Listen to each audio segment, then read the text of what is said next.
Police running all in and out the building. What the hell is going on?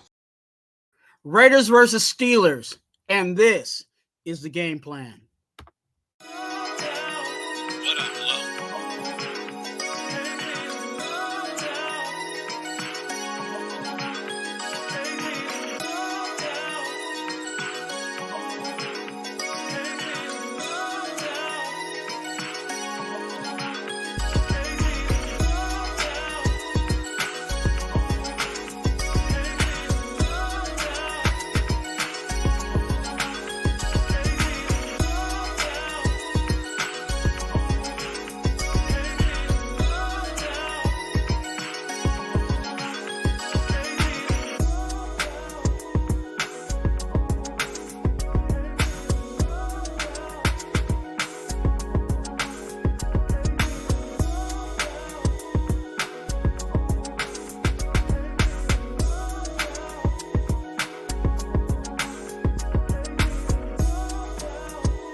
Hey, what's good? What's good, YouTube? What's good, Raider Nation? We're in the building once again, and hey, this is the game plan. We're going to be talking about the Las Vegas Raiders versus the Pittsburgh Steelers. They're coming into our house, and we got to talk about the things that are actually necessary in order for us to win the game, right? So I do this every week for you guys, definitely, so you guys can get what I think we need to do to take care of the dub whenever we decide to line it up against whatever opponent. And, you know, I'm over here running my lip, and I forgot to give you all the Raider Twuan brown cracker salute. Remember, there's no Raider Twuan without the congregation, and there's no congregation without the Raider Nation. Salute. Go ahead and do what you need to do. And one of the things you need to do is this. Fucking Stizan. Twuan, hey Twuan, hit that like button. Why? Because I like you. That's right. Go ahead and hit that like button. And if you have not and you like the Raiders, better yet, if you love the Raiders, go ahead and hit that subscribe button so you guys are not missing out on the weekly content that we bring here at the Raider Twuan channel. All right. Got to talk about the game plan. You know, talk about, you know, what happened last week. Last week was kind of embarrassing going against the Broncos. There were some things that definitely we need to make some changes, and this coaching staff did exactly that. We'll be talking a little bit more about that and further into the game plan, because it actually brings us into this upcoming week. So definitely that is on the schedule. But having a situation where we got to break even now, right? Coming off of a loss that we shouldn't have lost to, we got to come into this game in a situation where we got to even it up, right? There are some things in regards to the Pittsburgh Steelers that we're definitely going to have to dive deep into. And I don't want to say avoid, but there's going to be some things we're going to have to take care of. And I'm going to break down all of that. But the first thing I'm going to do is talk about the players we need to look out for. Okay? Looking out for in regards to the Raiders and the Pittsburgh Steelers. Okay? Players to look out for. Actually, one of the players I'm actually looking out for, and I'm going to talk about the Pittsburgh Steelers first before I get into the Raiders. First player that I'm looking out for is Justin Fields. That's their quarterback. I'm also going to say Russell Wilson in this situation, because Russell Wilson just got activated, and he may be active and ready to go in regards to, in regards to playing the game, right? One of the things that I talked about going into this game in preparation for this game is I don't want a flip-flop in quarterbacks, because in game planning, they're not the same, okay?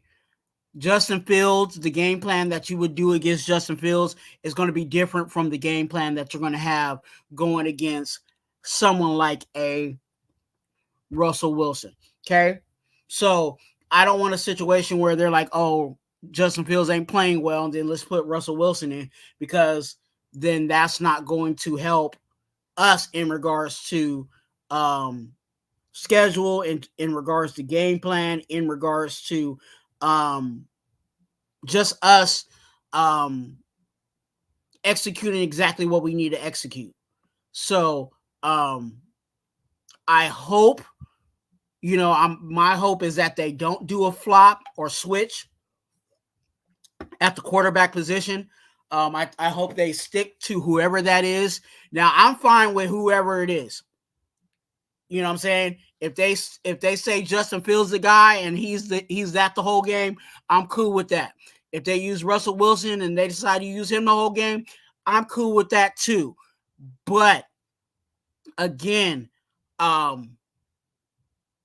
that's because you're allowed to have preparation for those two types of quarterbacks, okay? So I hope that's not what will happen over there with the Steelers, just in favor for the Raiders. But that's just something that we're just gonna have to wait and see. Okay. Another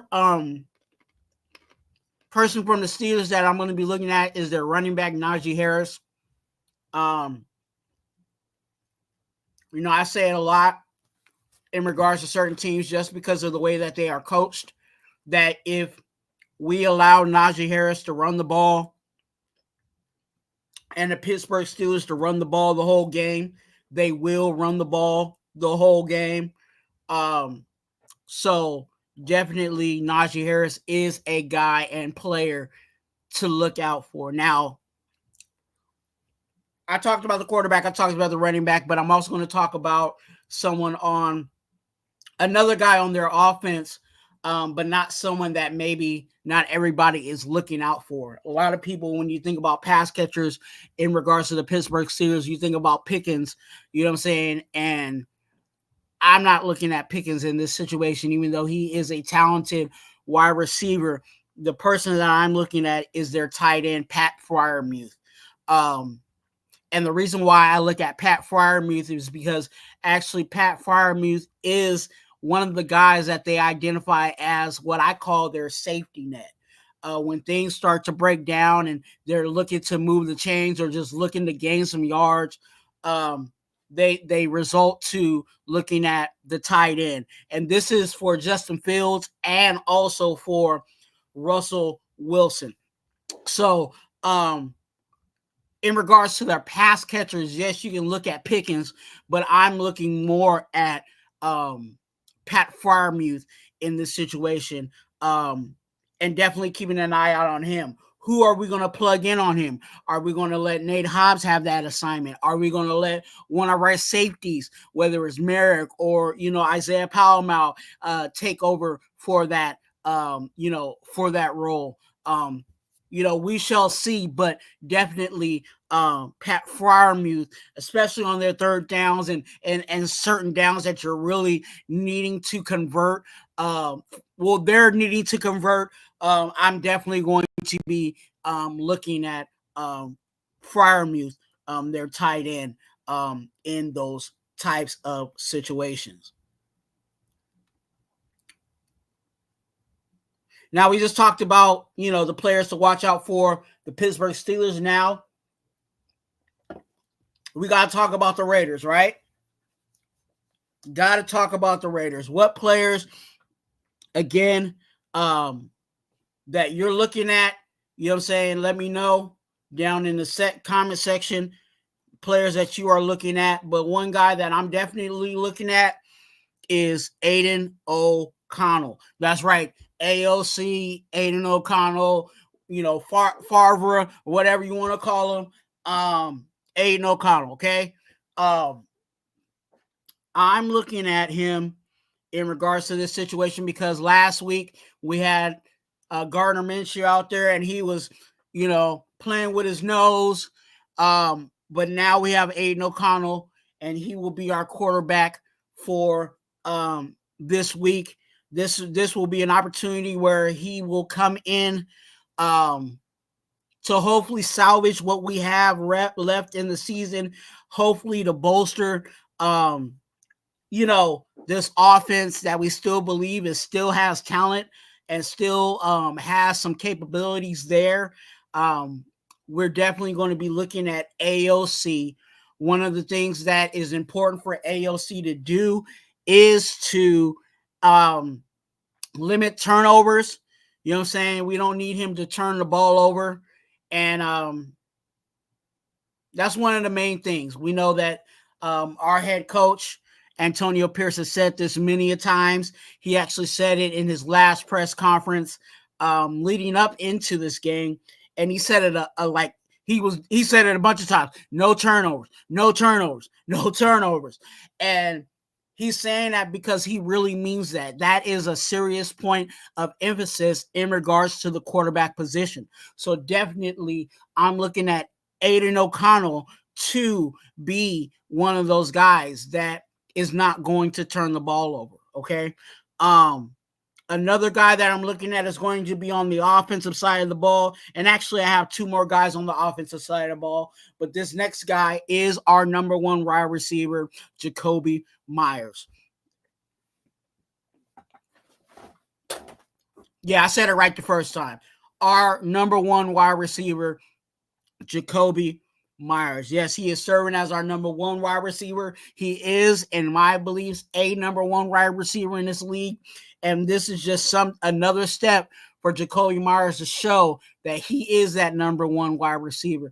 Now, last week he had that same role and he showed some flashes here and there. There were some things that he actually did within, the offense that I actually really liked. But there was also things that I saw within the offense that Jakobi Meyers could do a little bit better on. So definitely I'm going to be looking at our number one wide receiver, Jakobi Meyers, and how he fares well in this game. I think this is, not going into the offensive game plan yet, but I believe that Jakobi Meyers is going to play a huge role in the success of what we do offensively. And I'll break that down a little later on, and I'll call his name out when that time comes. But definitely Jakobi Meyers is one of those guys that I'm going to be keeping my eye out on in regards to us playing the Steelers.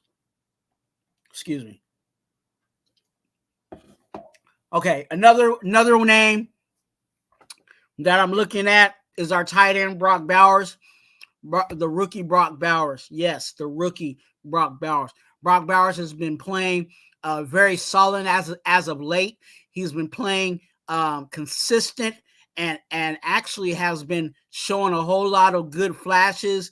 He has the makings of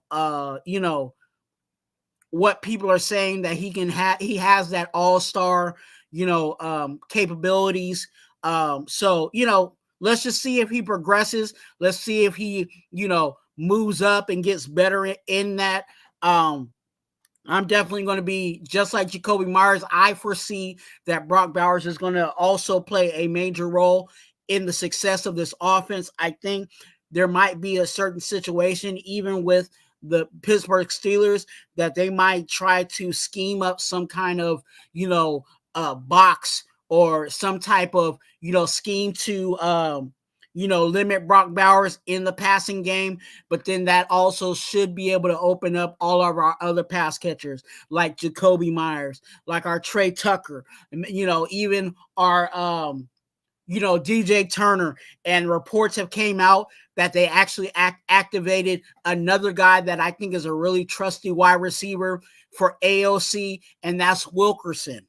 Yes, Wilkerson has been activated. So, who knows if he may actually get some, snaps out there. But again, he's been, a pass. Wilkerson, as a pass, has been a trusty wide receiver for someone like an Aiden O'Connell. So, and that might be fed off of going back to what I was saying, from the beginning, is the tight end, Brock Bowers. So, looking at him, and then another guy, and the last guy that I'm looking at with another honorable mention is on the defensive side, and that is our linebacker, Robert Spillane. That's right, our linebacker, Robert Spillane, with a little splash of Divine Diablo. Divine Diablo is now healthy, and he is supposed to be playing. So that's another guy to kind of keep an eye out based on his injury coming back into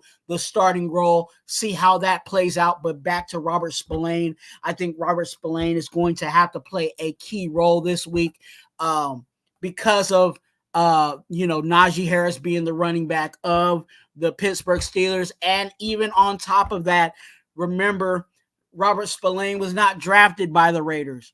He came from the Pittsburgh Steelers. That's right.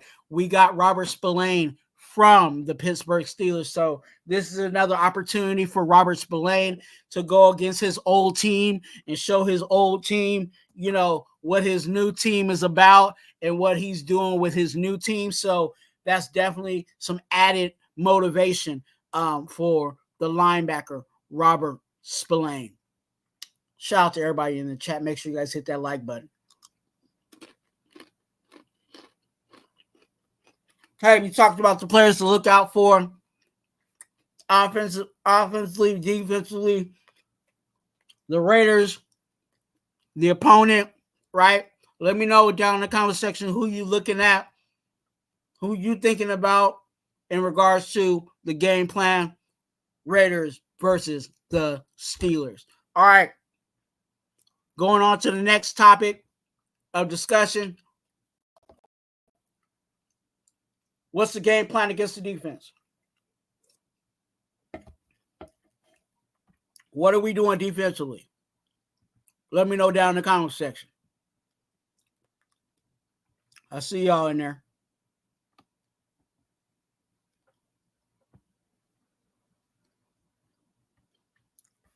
So defensively, you guys already know what I'm going to say. I've been saying it, and I'm going to say it until we get it corrected. You got to stop the run, especially this game. I think, like I said, if they run the ball, if we give them the option to run the ball the whole game, they will run the ball the whole game. So it's very important that we stop the run. It's going to be a little difficult now. I'll say it now, because now we don't have Christian Wilkins out there. Christian Wilkins is going to be down, so that means Adam Butler is going to have to step up. That means John Jenkins is going to have to step up. That means Nesta J. Silvera is definitely going to step up, going to have to step up. There's going to be some other guys that are going to have to fulfill those roles and get plugged in order to do exactly what I have right here on the screen, and that is stop the run. Again, like I said, Najee Harris will try to run the ball, and Mike Tomlin will run the ball on us if we allow him to do that, especially if they're getting a lot of success on running the ball. Okay, so we definitely have to stop the run. And, not only Najee Harris is going to be running the ball, but their quarterback also runs the ball, okay? And that is Justin Fields. Justin Fields is a guy that you definitely have to keep an eye out on in regards to running the ball. And it goes to my next point. And I'll keep that on the screen for you guys. That is to be gap discipline. Okay? Got to be gap discipline. And the reason why we got to be gap discipline is because of the quarterback that we're going to be going against, okay? If you give those lanes, even in our pass, even when you're pass rushing, or, obviously when you're stopping the run, you're filling gaps, right? the D line has their assignment, and then behind that, the linebackers have their assignment. And because of that, you have a situation where they got to fill their gaps. And that's important to be gap disciplined in the run game, but you also have to be gap disciplined in the pass. Okay, so it's important and imperative that in regards to the Raiders, when we're playing the gap discipline, you have to fill those holes and those gaps. In all aspects, even in the pass situation. Like I said, Fields will step back. Okay. Oh, there's a gap on the run. Okay. Because I don't see anything. I'm going to run. And he will do that. So it's important for us to be gap disciplined, even when we're stopping the run and even when we're being aggressive and going after the quarterback when it's time to on those passing downs, right? And it goes and everything's tying out defensively. It almost sounds like I'm saying a broken record, but everything's a little slightly different. Man, just stick to the assignment, okay? And please tackle, okay? We couldn't tackle worth of nothing last week. You know what I'm saying? And I'm glad that our head coach said we getting back to the basics. You know what I'm saying? And we getting things done back to the basics. And when he said back to the basics, I knew exactly what he was talking about. We need to tackle. Okay? And I think if we do that and take care of that and stick to our assignment, I think we're able to handle the Pittsburgh offense. Okay? Along with you guys, like I say all the time, capitalize on these turnovers, dog. We got to do it. We haven't been doing it. We're actually the bottom in the league in turnovers.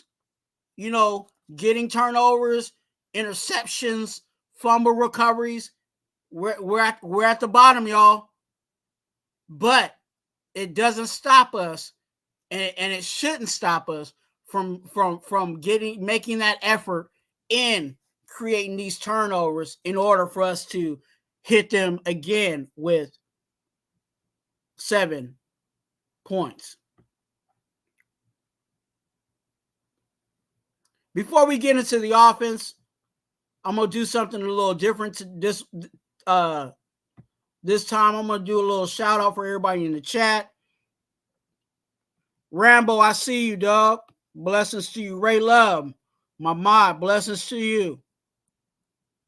Shout out to everybody in the chat. Raider Rebel, D Menace.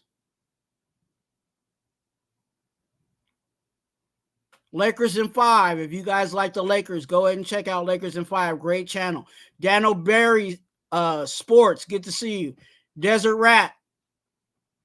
Rob Penny is in the building. Blessings to everybody in the chat. Make sure you guys hit that like button. And if you have not, go ahead and subscribe.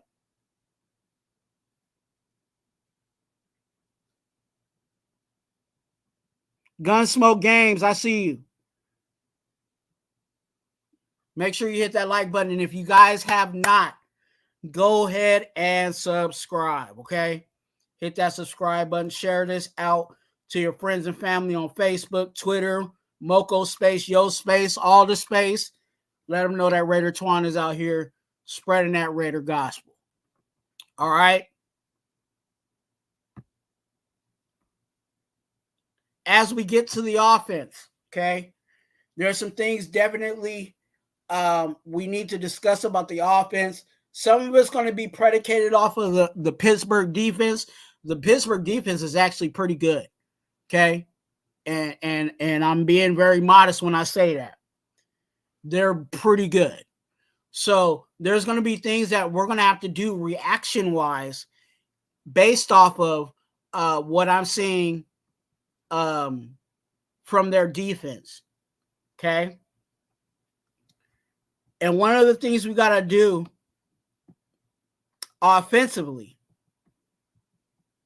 is run, homie, run. But not only run, homie, run, it's going to be one of those situations where their D-line is actually pretty good, where the run may not be there, but you have to test it, okay?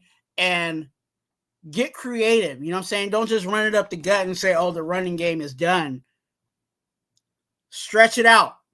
Do some runs on the outsides. Test if their corners can actually tackle.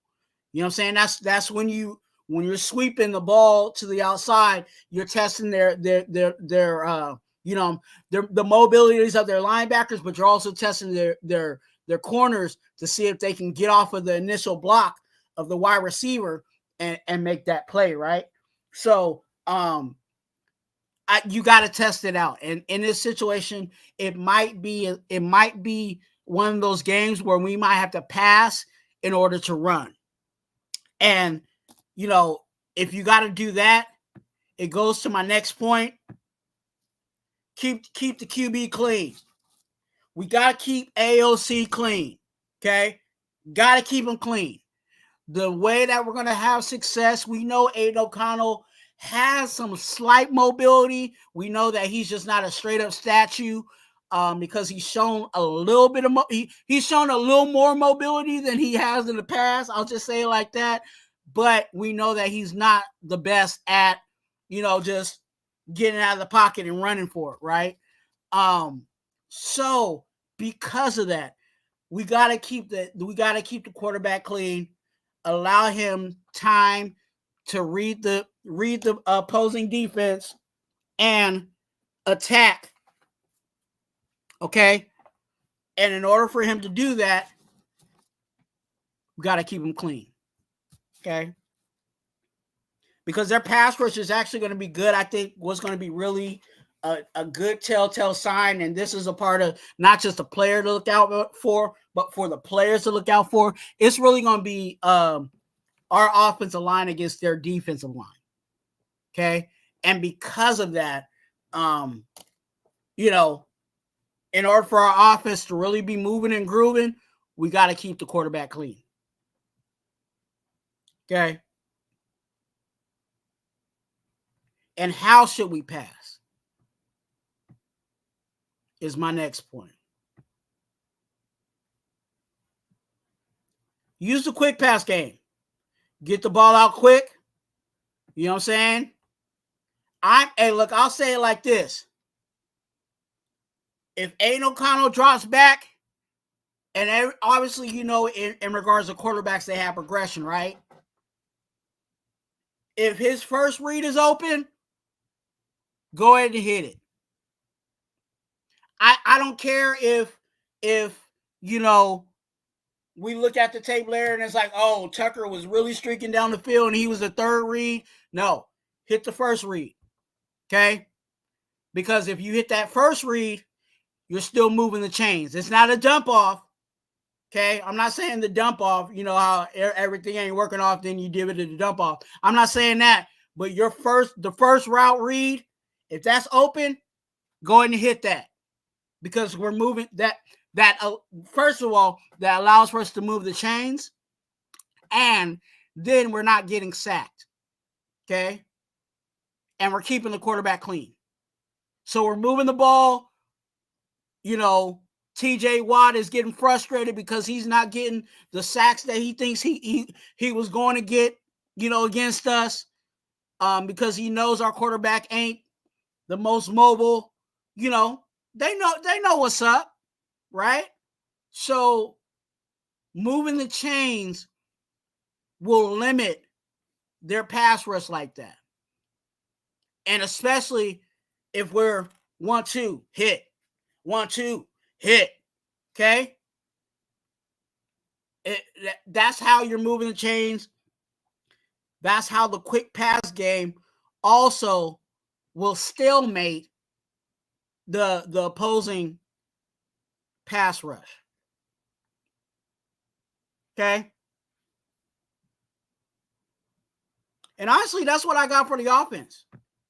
Okay? That's what I got for the offense. Let me know what you got. Let me know what your Raider gospel is. on what we got to do offensively. Even let me know what players you think we need to look out for. Okay? Let me know.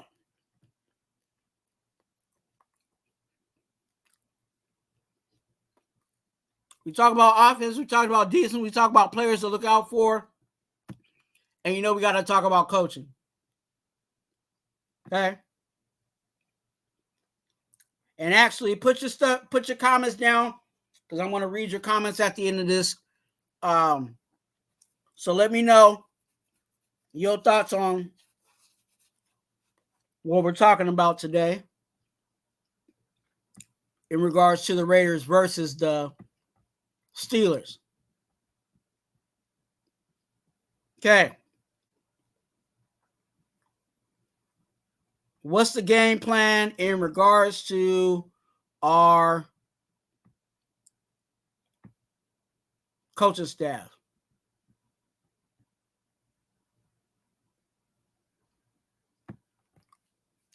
Be aggressive. Okay? Be aggressive.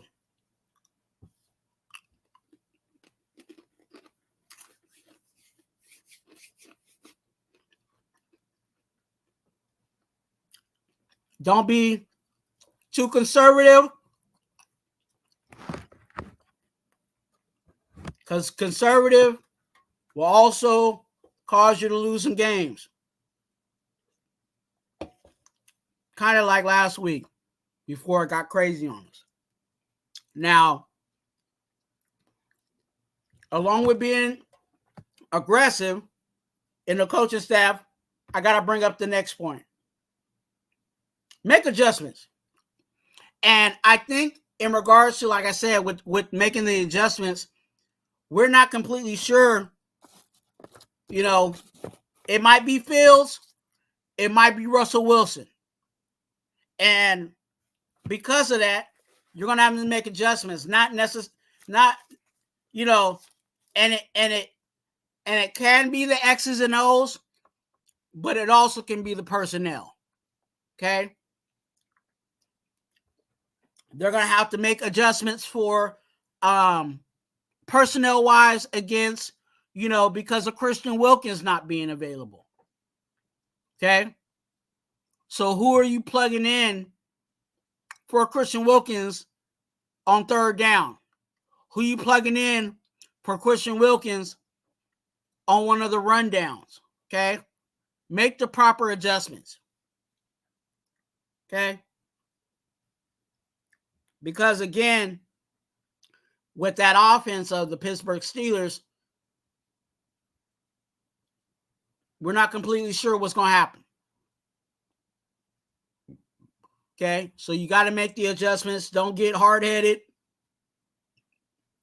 And please, I should have added this, and I'm going to add it. I'm going to make a banner for it, you know what I'm saying, next time. But please, if something's working, don't go away from it. Okay? If it's working and they haven't stopped it, keep going at it. Run the play again. Run a play that's close to that play. Okay? Don't go away from what's working. If there's something working in the first half and they didn't stop it in the first half, then go ahead and do it in the second half. Okay? Got to do it. Got to get it done. Got to take care of that. And that's not on the players. That's on the coaching staff. Okay? Let me know down in the comment section your thoughts, coaching-wise, that we need to work on. Let me know your thoughts down in the comment section. Offensively, defensively, what you think we need to do, okay, in regards to the Steelers. I'm going to look at some of this in the chat. Raider Knight, I see you, man. Blessings to you.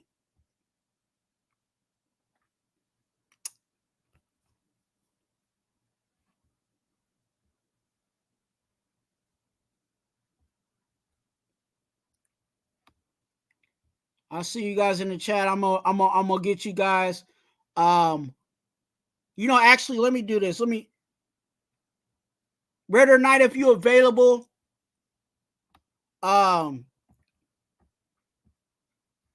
D-Menace, you already know. You're welcome. I'm gonna put the link in the chat as soon as I can find it. There we go. And if anybody wants to come up and talk about the Raiders and Steelers, you're definitely welcome to.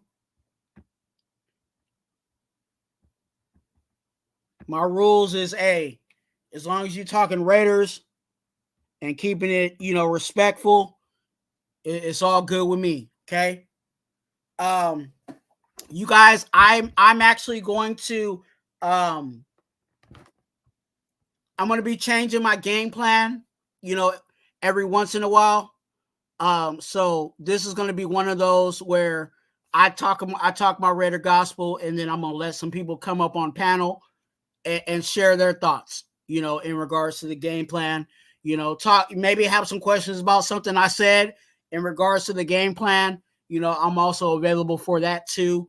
And let's have a discussion today. I got some time, and we can definitely discuss this upcoming game.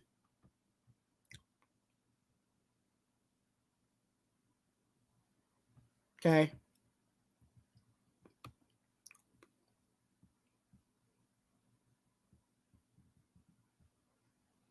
I saw a question and I'm gonna look at it. Well, actually, let me start from the top and then go. Rob Penny, yeah, here. Got the brown crackers. Hey, Rob, this is for you, dog. Make sure you guys put the brown crackers in the chat.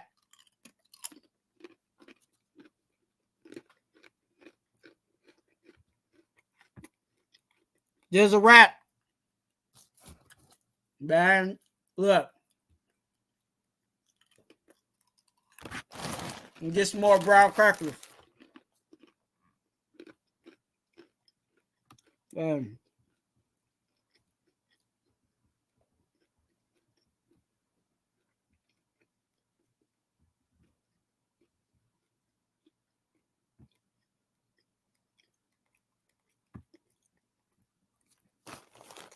Rambo, good to see you, man. Hey, you are my first Thailand Raider subscriber.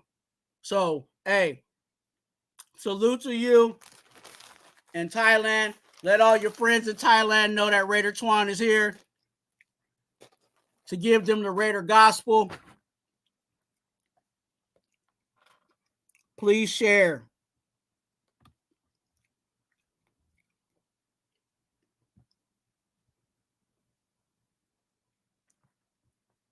Yes, sir. I'm reading you guys in the chat. Here at Raider Twuan, we're advocates for being an organ donor. If you guys want the information, it's actually live in our chat. Or if you want the information, all you got to do, it's always down in the description of my videos. I always say that in my videos and lives, but I really mean it. It's always down in the description of my videos. Or if I'm live, !DON. If you type that in the chat, it'll pop up for you. Okay. So Nightbot will pop up that link for you. Or my mod, like D-Menace did earlier. He put it in the chat. D-Menace, see, ! DON, and then that came up. Okay. And that's the link to being an organ donor. If you want that information or just interested in looking into it, the information is there for you.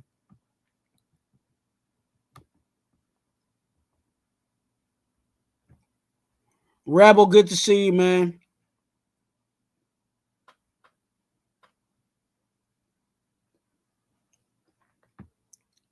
Rebel said every team is going to run the ball against us 30 times a game plus until We get 8. That's the facts. You know what I'm saying? We, especially since every team pretty much has a decent running back, right? If they know that they can run the ball all day, and they will.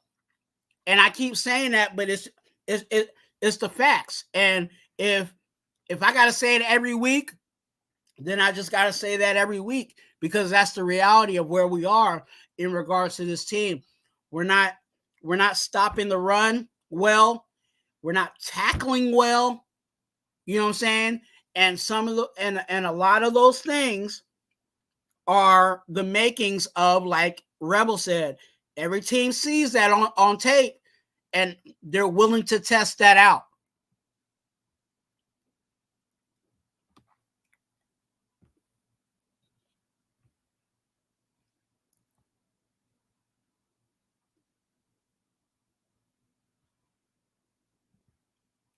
He said, hopefully it's better than this JSU, this LSU Ole Miss game. Hey, look, I'm gonna go watch the replay and see what's going on. Hey, USC, you know what I'm saying?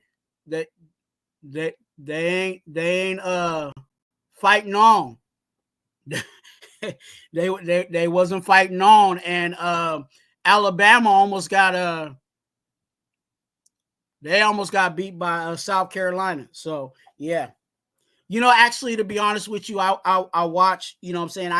I'm not a real big college fan, but I'm starting to really get into it more and more. That's kind of how I was with the NFL. You know what I'm saying? I've been a Raider fan, but my love for the Raiders grew and grew as to me looking at the NFL as not just, the Raiders, but looking at the NFL as a broad, and how we play in the things of, of the league. So now I'm getting more intrigued because of the NFL draft, looking at those prospects every year. Now I'm starting to look more into college players, and there's been a few guys that I've identified and said those are guys that I like, and they're on this team. Jack Jones is one of them. Eichenberg is one of those guys I identified. So yeah, definitely. I don't want to say I'm a complete college fan, but I'm starting to lean more. I'm growing into college football. I'll just say it like that.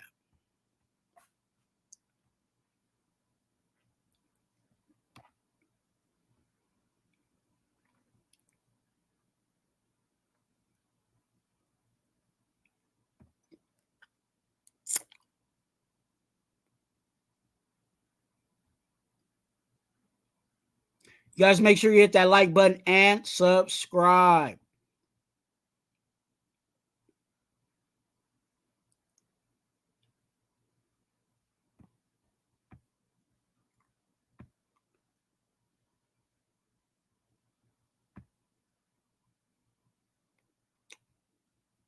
Thank you.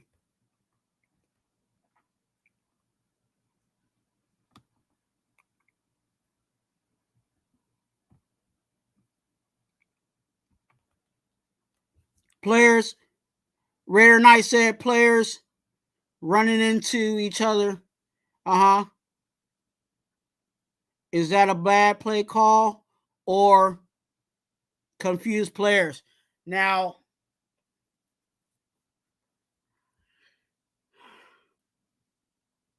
that's a good question. I don't think it's play call. I think it leans more to, I don't even want to say confusion. Now things need to be cleaned up and coached up, but there's certain routes in regards to certain offenses, where they have those rub routes, those crossing routes, where some of these routes are, it's close because you're trying to confuse the the linebacker, the safety, the corner, whatever, what I'm saying? That's why, to answer your question there, sometimes that's why, you have the trips, the three wide receivers on one side and one on the other side, right? Because, that causes confusion when that three is branching out, from there. Those corners got to communicate on, who's taking who, right? And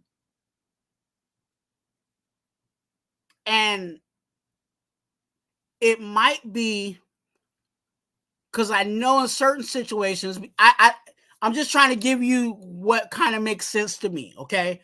In certain situations, there's wide receivers that,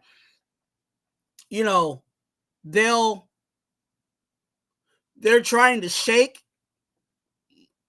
off of the line, you know what I'm saying, to break whatever, to press break the corner, and they're not calculating their steps. And because they did an outside release when they really should have did an inside release, that might have messed up the tight route, you know what I'm saying, confusion type of situation. So there's a lot of things that can play into that, but I wouldn't necessarily say it's play call.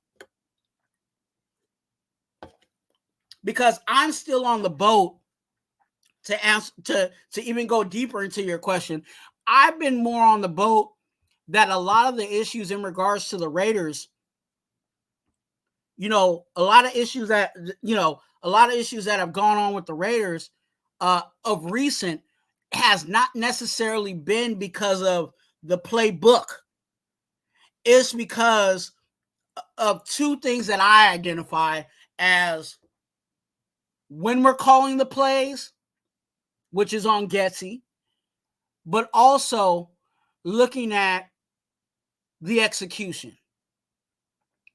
Because when I go back and look at the tape, especially when Gardner Minshew was the quarterback, and, ALC might have some of those situations too down the line, but there was a lot of times where Getsy called the play happened, Gardner Minshew, dumped it off or whatever, but there was somebody wide open in the middle of the field. Or, going back to the tape and looking like, oh, dude was, Bowers was wide open. Like, and some of us have said that, even looking at it, on the production film. But when I go back and look at the all 22s and, I usually watch the game at least 2 or 3 times each week. I see that there's certain people open. So is that really on Getsy, or is that really on the offensive line to hold up? And is it really on Minshew or whoever the quarterback is to deliver to the open wide receiver? So I'm more, just my Raider gospel, I'm leaning more towards, the execution of the players versus the actual playbook. Now, play call, when it comes to what you're calling out of that playbook, I have an issue with that. I don't want the run first down, run second down, and then I obviously pass on the third. Like, you're not fooling anybody with that. So there's fault on the offensive coordinator, but then there's also I believe a lot of fault on these players to make sure they're doing exactly what they are supposed to be doing. Good question, Raider Knight. Raider Knight, I want to connect with you. If you're available, I want to connect with you. If you have Instagram, hit me up on Instagram. And I would love to have a conversation with you. So hit me up, please. Or if you want, just come on to the panel. It's definitely available to you. As I read your guys' comments, thank you, D Menace. Thank you, all my mods. JT up for review is in the building. Good to see you. Hope all is well, sir.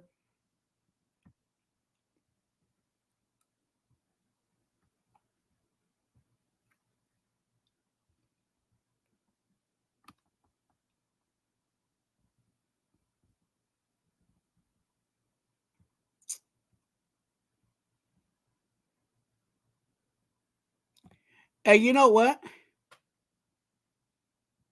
Stay tuned, Raider Night. I might actually do a video on that. Okay? Because that's a really good question.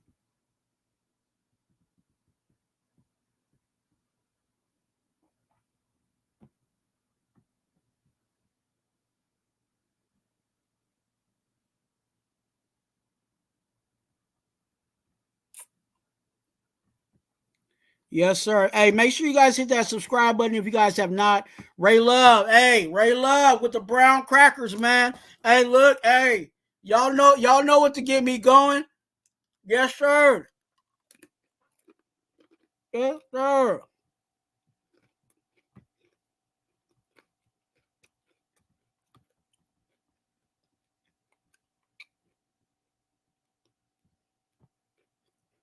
Fucking Stizan. Twuan, hey Twuan, hit that like button. Why? Because I like you. That's Fucking right. Stizan. Go ahead and hit that like button, though. And if you like the Raiders, go ahead and subscribe. Got a couple more minutes. Tony, good to see you, man. Thanks for coming on in. Hit that like button for your boy. Yes, sir. Get it popping. Get it popping. Hey, look, I ain't gonna lie. I'm about to I'm gonna be on here for a couple more minutes, and then you know what I'm saying, because I definitely want to watch some college football. You know what I'm saying? I gotta watch the team that I've been watching and keeping an eye out on. That is Colorado State. Not Colorado State, Colorado. You know, Coach Prime. Definitely going to be watching that tonight. And I got to get me something to eat. You know what I'm saying? Might check up on Shirley, see how she doing. You know what I'm saying? And yeah, you know, my good Saturday. JT, if you're available, you know, you can pull up for a couple of minutes. I got a couple of minutes. Tony, if you want to come on in.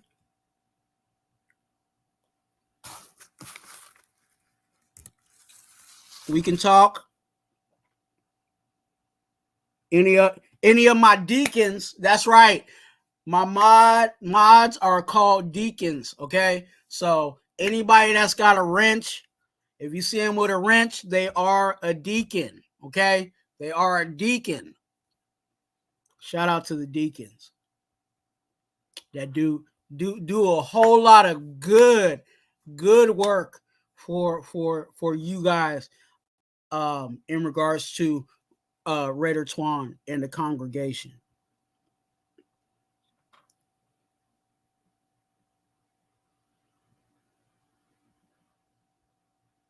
Yeah, hey, JT, hey, look.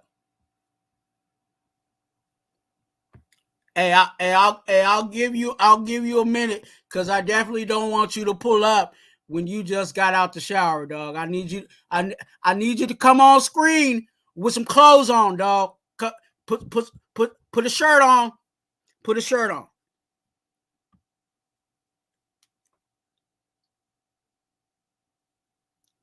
Hey, Oregon might win today.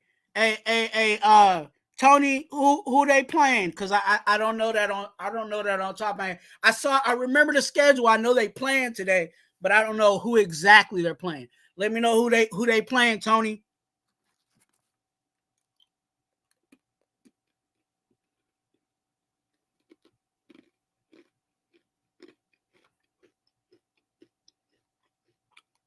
Oh, they're playing Ohio State. Okay.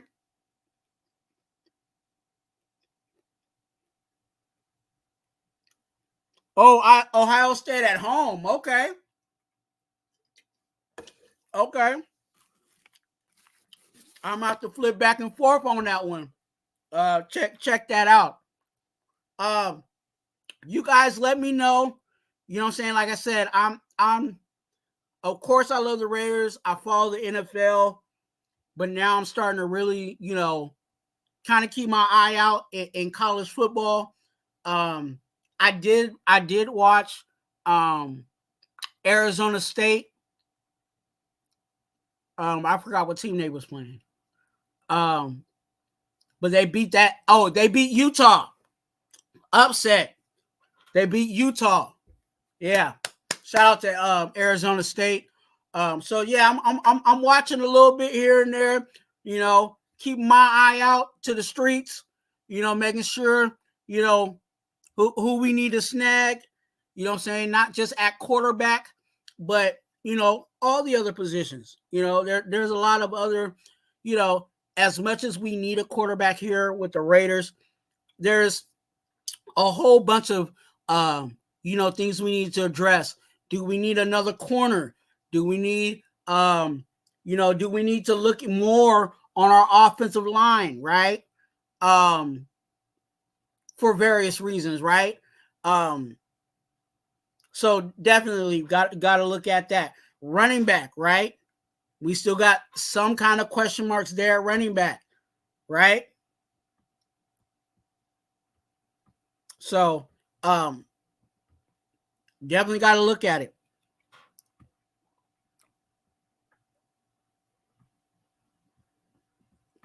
Tony said what? Oh, I'm rooting for the Bruins to get their first Big Ten win today versus Minnesota. Okay. There is, and that's the other thing is there's a lot of, these newer teams. There's been a lot of, and again, I don't want to say I'm new to college football, but, there's been a lot of moving, right? Colorado just moved from, where they were, what conference they were to, the new conference. So there's a lot of new teams, doing this stuff, going to the SEC, going to the ACC, going to the Big Ten, right? So I think it just adds a little more to, the parity, right, of the NFL. I mean, not the NFL, but, college football.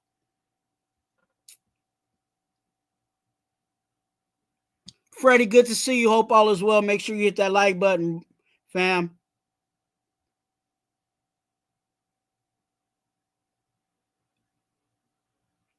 Yeah, that the shifting between the conferences and stuff like that. Yeah, there's a lot of that going on. So, who knows who we see in the national title, right? Now, right? I saw Alabama today, and Alabama used to be I still consider Alabama a powerhouse in regards to college football, but they didn't look too pretty. You know what I'm saying? And they almost got beat by South Carolina. Pretty much, and to be honest with you, when I watched the game, South Carolina beat themselves. They had a situation where the quarterback was it was like a running back handoff, and he fumbled it. You know what I'm saying? Turnover. Gave Alabama a chance, and with good teams, you got to play mistake-free ball. Simple as that. And that's not just college. That's NFL, you know what I'm saying? Any sport. In most cases, the team that makes the least amount of mistakes is the team that actually wins the game. In most cases. I'm not going to say that happens all the time. I'm not going to say that's like 100%, but I like my odds on that. In that situation. So yeah, so there's teams out there that, again, you when you have like when we play the Chiefs, you can't be in a situation where you're turning the ball over. you know what I'm saying? You can't be beating yours. It to beat a good team, you can't beat them and beat yourself. And that's the best way I can explain it. Hey, one guy has came in. I'm excited that he's here. I haven't seen him in a while. I know he probably has a lot to say, and I'm gonna allow him to do that. And let's see how this conversation goes. If you want to join the conversation, definitely come on in. The link is available to you as long as you are respectful. You know what I'm saying? And I ain't gotta, click you out of here. I will click you out. You know what I'm saying? I will do that if you're being disrespectful. But if you're, if you want to talk football or the topic that we're talking about, I'm with it. All right. Ladies and gentlemen, he has a channel. You know what I'm saying? You definitely want to get involved with him. He's going to be up, moving and grooving for you guys so you guys can get all you need in regards to football and more. And you know what? Everything that is said, everything is done, is always up for review. Salute. How you doing, my brother? Good to see you, man. It's been a while. It has been a while, man. It has been a while. I know we talked on the back, personally, off Yeah. YouTube. And I just again want to thank you for everything and thank you for the prayers and helping me through those trying times that I definitely needed those prayers and just for the encouraging words. So I definitely do want to thank you for that. Mm-hmm. But yeah, man. No, and I'll let you get back in. I'm just gonna let me jump in right there. Hey, look, and that's what I'm about here. So if you guys ever need prayer for you or your family members, hit me up on IG at Twuan TWUAN. Also, it is in the chat. If you want that, if you want my IG and want to send a prayer request there on IG, all you got to do is !pray. And that will give you the link to my IG. Okay. So definitely hit me up there and then I can be in prayer for whatever's going on in your life. Again, your business is between me, you, and the Lord. I don't put your business out there in the street. Just like with JT, what he says to me, personal is between me and him, but definitely he knows that he has a brother that is going to pray for him in whatever's going on in his life. So thank you, JT, for that, man. I appreciate it. No, thank you, man, because I definitely needed all that during that time. But first off, shout out to my little Dodgers. You know what I'm saying? Had to support the team. What it's out here in Arizona, you know how they are out here. Oh yeah. But yeah, man, it's been interesting. I just want to say, people, I have been seeing y'all comments. I haven't been I kind of have been ignoring them because I just been dealing with personal, real life issues, and just getting back to being who I am as a person. So I definitely will be more active, a little bit more and more. I am going to go live today before, I'm not going to go live probably Sunday, so I'm definitely going to go live today. There's definitely a lot to talk about, man. A lot to talk about. Stuff that I've been preaching, not even been preaching, just explaining to y'all in the past. What do you think of? Honestly, I don't see us going 6-11. I think we're going to win more games than that, simply because a lot of teams are just getting injured, and we have more depth than most teams. We just don't have starters. And that's what the Raiders' issues really is they don't have enough starter depth. They have a lot of backups and guys who are forced into roles because simply we weren't spending the money and we weren't assessing talent correctly. A thing that I'm going to bring up is talking about the player development. Player development is missing with the Raiders, and that's one of the biggest issues that we have. and what's missing and why we're not a playoff team is because we have lacked that for the past decade, if not longer. We definitely can see talent. The problem is we aren't developing the talent and we ain't developing the players who are projects. Granted, I hated. Twuan knows besides I think Ben, I was the only guy who said Tyree Wilson is the dumbest pick you can make in the last quarter century. Twuan knows I was against it. I have a video up. I don't know why it got privated on my page, but I'm going to try and release it again. I have a whole breakdown of how terrible he was in college. Now, the thing is there potential with him? Yes. Why I didn't want him is because we do not know how to develop his potential. He has not developed. He has not been doing any homework, if there is at all, in developing as a player. And that's what's wrong with the Raiders. Everyone's going to be like, well, what about Max? Max Crosby is doing that on his own.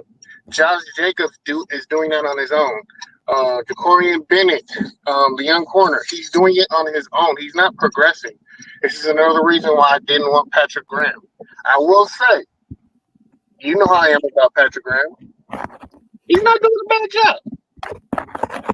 He's not doing a bad job for what he has. Now, is he doing good? Is he doing exceptional? No. Is he doing a way better job with his X's and O's? Yes. Problem is, he does not have playmakers. He does not. He has been adapting his play calling and his playbook to the players on his team, which is what I love to see in a coach. Is you're the one who can adapt your coaching style and how you call plays to the team that you have on the field and make them better than what they are by coaching them up or coaching them to your system. And he's kind of doing it, but and all in all, it's still bad. So I'm not surprised. I'm not going to kill him for it. I'm actually very surprised with how they look because I thought, personally, they're not good, but I thought they would look worse. And you know what, JT, and that's the other thing that makes me, it kind of puzzles me because I look at how we're playing overall as a team, but then I look at our record and I'm like, there's no way that we should be even where we're at in our record based off of how we're playing. You know what I'm saying? So it's like, yeah. it's like how can you play? And I'm talking about just overall, just how can we play the way that we're playing? And you can say we're playing bad, but then still be in the hunt of things at this point. Now, you can say, oh, it's early season or whatever, but still, if the way that we're playing, we should be one in something. You know what I'm saying? If that. Yeah. And to answer that, it's hard. I have a dilemma because right now I'm starting to think. Before it was just it's early in the year. Teams are still trying to figure it out. We caught Baltimore at the right time. We made them look ugly. It's the Cleveland Browns. What was it? The Chargers. And I'll be honest, I did not watch a snap. I have not seen a snap of the Bronco game.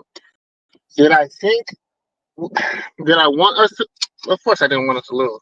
Did I think we could win? Yes. Did I think the streak would continue? I was hesitant.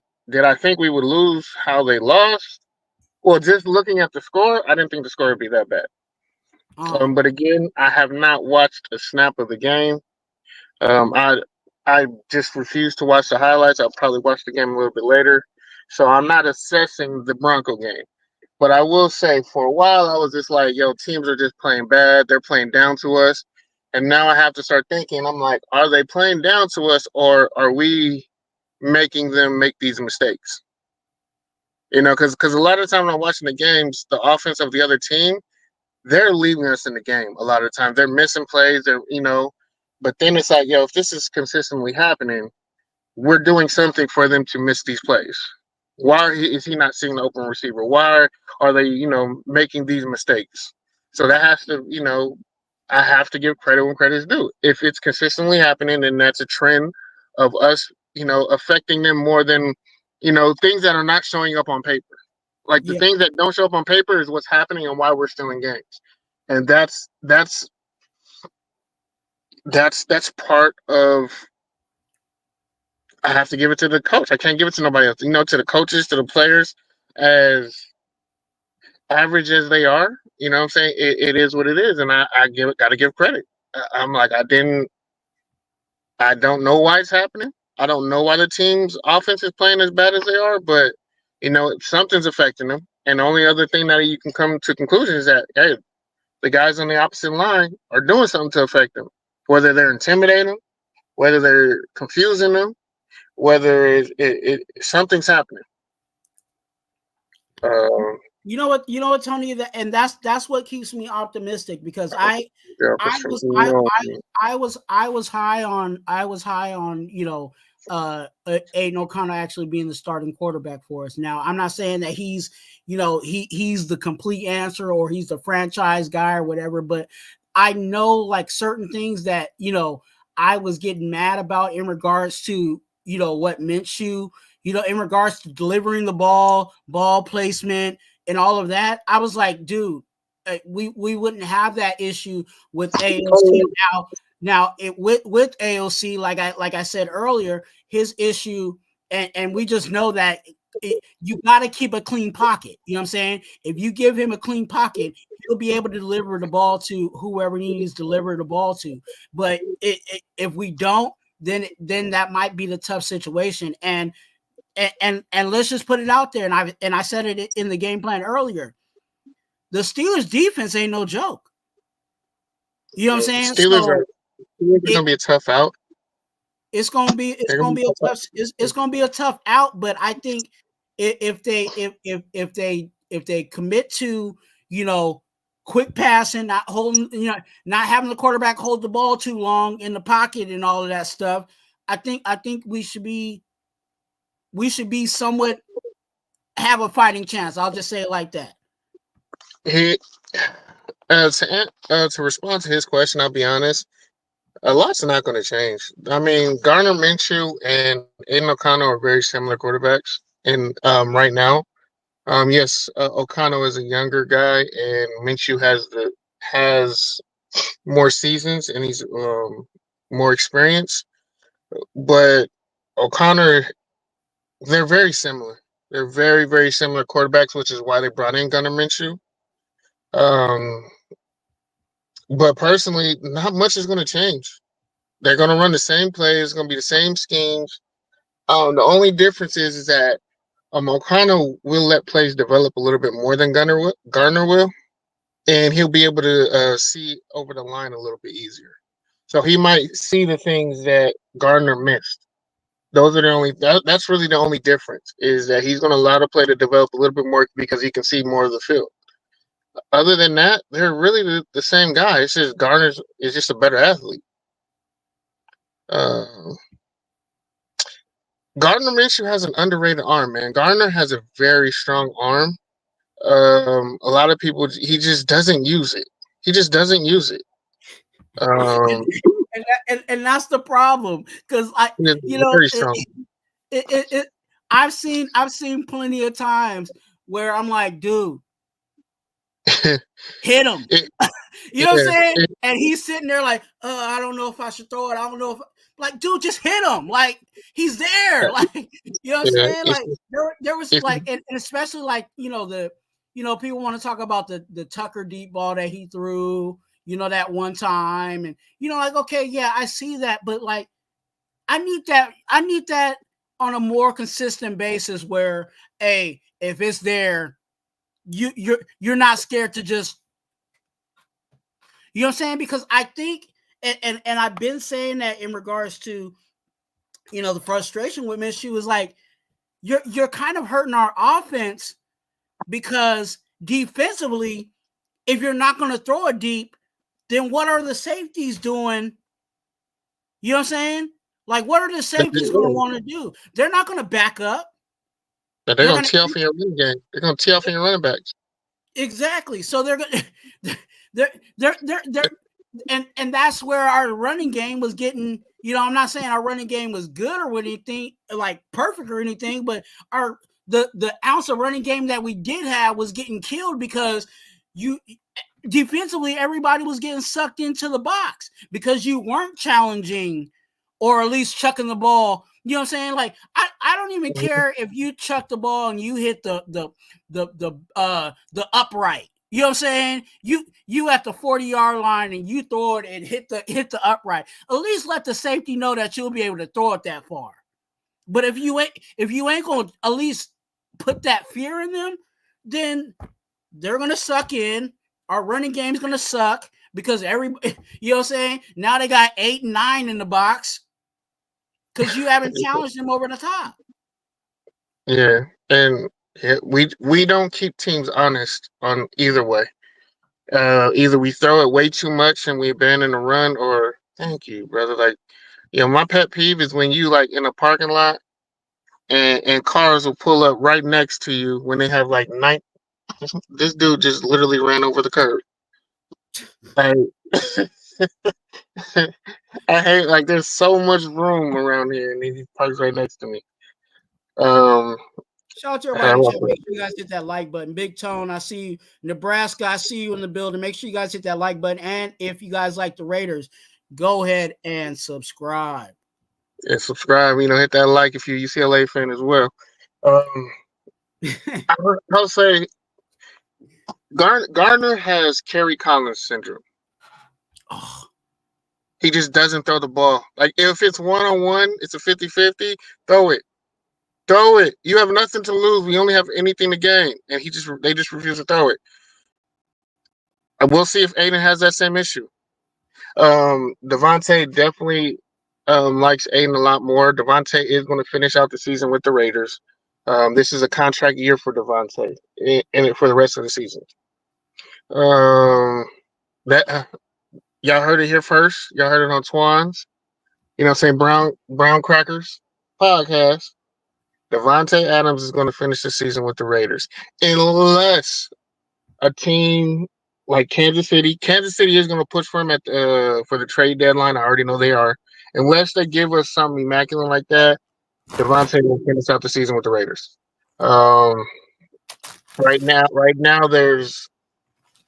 they're giving pennies on a dollar for him because we did the same shit we've done the same stuff we've done the last 3 years with our premium free agents, our premium pieces. We constantly keep doing the same thing. They're not learning. It doesn't matter what GM. It's just this front office. I don't understand when they get their Raiders, the silver and black on. They become dumb. They just become dumb. So again, Devontae is going to finish out the year with the Raiders, unless we get exactly what we asked for or very close to it. And right now, there isn't any teams that are offering what we really want. So there's really no point in giving it up right now. So everyone talking about we need to trade Devontae. Now, we supposed to do that last year. Yeah, I was supposed to do that when I was telling y'all a long time ago. Yeah. When y'all was calling me crazy and saying, JT, you don't know what you're talking, we were supposed to get rid of him then. And then we would have got our number one, possibly a first and a third round. Now y'all talking about getting 4th and 5th round picks for Davante Adams. Are you crazy? They literally saying us getting a 4th or 5th round pick is value for Davante Adams right now. Yeah. If anyone says that, please tell them JT says you're stupid and should no longer be doing a podcast. Unless you're just doing something for clicks and views. That is the dumbest take I've heard. Davante Adams is still top 4 wide receiver. He is not Keenan Allen. He's not freaking what's his name? Hopkins. He is far from that. Stop. Like, if any team that's in a playoff push that gets him will be most likely go to the top of the betting field of teams to get to the Super Bowl. That's not a 4th or 5th round pick. So anyone saying that, you're stupid to me. I'm sorry. And that goes to people who I like and I love. If y'all say I'm willing to get a 4th or 5th round draft pick for Devontae Adams, please do me a favor and shut the heck up. Because what y'all not realizing is that they do see this, what we post, especially in the time now. Other people are seeing how we're treating our star players. I'm going to address the fans too. I'm going to address podcasters. A lot of stupid stuff happening. That's been happening with a lot of Raider podcasts. And yes, they do see this. Trust me. They see. I know for a fact. I've had people contact me before. Guys weren't even on the team no more. And they're like, dog, like, a lot of people don't want to come to the Raiders because of their fan base. Like, come on, like, I think, 3 weeks ago, they called Jack Jones the N-word? Just for what? I'm like, come on, man. And, like, we got to do better. We got to be definitely a lot better with what we ask for, what we want to see. I understand people want to be upset. Yeah, I mean, like, come on, what are y'all upset about? Like, I don't see how far you guys could be upset and be this dramatic with y'all reactions to this team. They're literally doing their best. They're just not good. Like I love that y'all have optimism, but like be real for a minute, man. This team wasn't going to make the playoffs. This team wasn't going to release. I mean, they can sniff the playoffs. I'm not going to be honest. Like, a lot of teams have regressed. And this is when why I really like Derek. He's a guy who can win games, and he's a key piece to a team. He's not the piece. You know what I'm saying? He's not the quarterback, but he's a guy that's very serviceable. We'll win games. We'll get the ball to the star players. Yeah, he's gonna make mistakes, but everybody does. Yeah, he's gonna force things. But if we were to put key pieces around key guys, we just need key guys, solid guys who are starters. And that's what people don't understand. Derek ain't no superstar, but he's a starter in the NFL. And you need starters to win.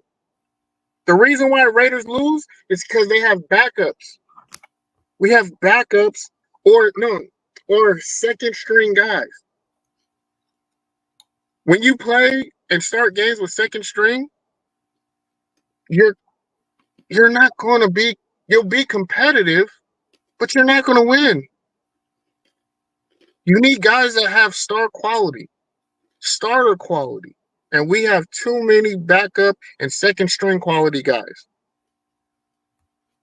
And that was my frustration 3-4 years ago when I was just going off. Because it's like, yo, we have the depth. Now let's get the key pieces. Spend the money. You know, me, Twuan. I said Mark Davis was doing an amazing job as an executive with putting money in his pocket. I said, I'm going to give him 4 years. This is what, year 4? This is year 4? That whole narrative of me saying, yo, you were a good exec is about to change on you, Mark. So, I mean, it's there's just so much to talk about. There's so much that I know I need to catch up on, but I've enjoyed the season probably more than what other people have. But I also want to I'm gonna give another first here. Hey y'all, Max Crosby was one of the guys that AP was talking about making a business decision. He wasn't just talking to Devontae. He was talking to Max Crosby as well. Robert Spillane. He was talking to multiple people, as he should as a coach, because it's like But he also has to, hey, you got to look in the mirror, AP. You made business decisions when you was hiring coaches. You got cheap. And it's starting to play out as the season goes along. You have a guy who's doing double duty. He's a linebacker coach and a running back coach. Y'all want to know why the running game is so trash? You got a guy doing double duty. Y'all want to know why Zeus is so bad right now? He's not getting coached right. Yes, he's not Josh Jacobs, but he's also not getting coached properly. It's his first year at an NFL level. He was a good, above average college back at Georgia with a very, very stacked team and a stacked O-line. And he was overvalued. Now, what type of back he is in the NFL? He's a bruiser. He's not the guy who's going to make you miss in the backfield. I'll be honest, he shouldn't be getting starter reps. But he should be finishing the games. When it's in the late third, fourth quarter, yeah, Zeus should be getting at least 10 touches. Like this game right here is a Zeus game. I would love to see him get 20 touches in this type of game. Pound the rock. He's not. Everyone's gonna be like, well, he gets tackled. He doesn't go down easy. He doesn't go down easy. It's rough when you have to tackle him, man. Guys ain't trying to tackle him in the fourth quarter. I want to see him get at least 20. I would like to see him get 20 touches in this game, but he's not. I would like to see the rookie. I don't know why he doesn't have a package now. You drafted him as a special tier player. He should at least have 3 to 4 plays.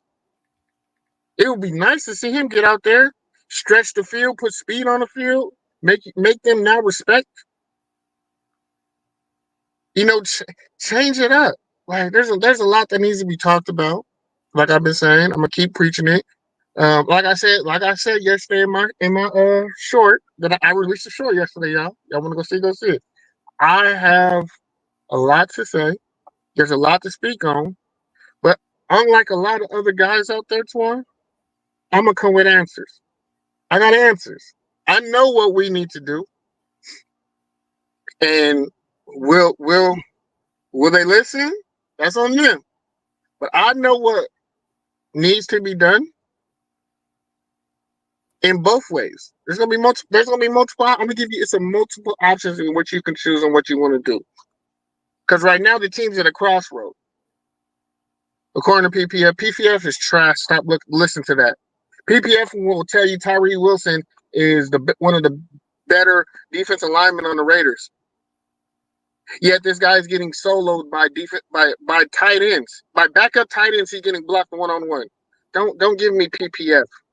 PPF is just for your little fantasy leagues. Hey, but I think PPF in this situation is facts. How many missed tackles we got on the team? So, I get it. Like I know that certain people don't like certain statistics, but like, man, our lack of tackling is apparent. I don't care what number it is. It could be, 5 tackles. It's 5 is too many. I'll just say it like that. We got too many issues in regards to tackling, and that's not. I really don't want to say it's on coaching. Like you've been tackling your whole life. You know what I'm saying? Like, what got you into the league? Tackling. You know what I'm saying? What was you doing when you was 5 years old, the first time you played football and was playing pee-wee? What did you do? Tackle. So it's more of these people wanting to tackle, making an effort to tackle. You know what I'm saying? Stop swiping after the ball and not wrapping up. You know what I'm saying? Like, there's a method to the madness. First person wraps up. The second person cleans up. Now, clean up means either finish off the job by knocking them down, or clean up could be you raking the ball out while your homies holding them down. Like, did we forget the basics? And I think that's why Antonio Pierce said this week we're gonna go back to training camp, like, because we need to iron some of this stuff out. Like And that should, no offense, a broken clock is right twice a day. So that tackling snap, absolutely. But how they assess individual gameplay, or what they say, or how they're assessing the games itself, I take it more than a grain of salt. I really don't listen to them at all. I'll be honest with you. But you are absolutely right. The only problem is tackling isn't like emphasized like that. Those are things that are done on their own. They're not really tackling like that because they really don't have the depth to be tackling like that in live practice. But then if AP is going to sit here and say, "Oh, we're going to get back to the basics," well, what the hell have you been doing? What the hell have you been coaching? But they're not progressing under your system. If they're getting worse week in and week out with your coaching style, that's on you. That's on you. Like you brought these players in because you could coach them. You knew their style, you knew their personalities, you could relate to them. You didn't just inherit, you just didn't inherit people.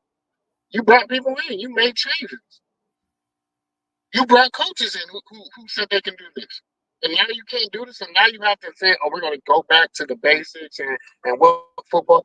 Bro, I don't want to hear that crap. You just telling me that you're inadequate.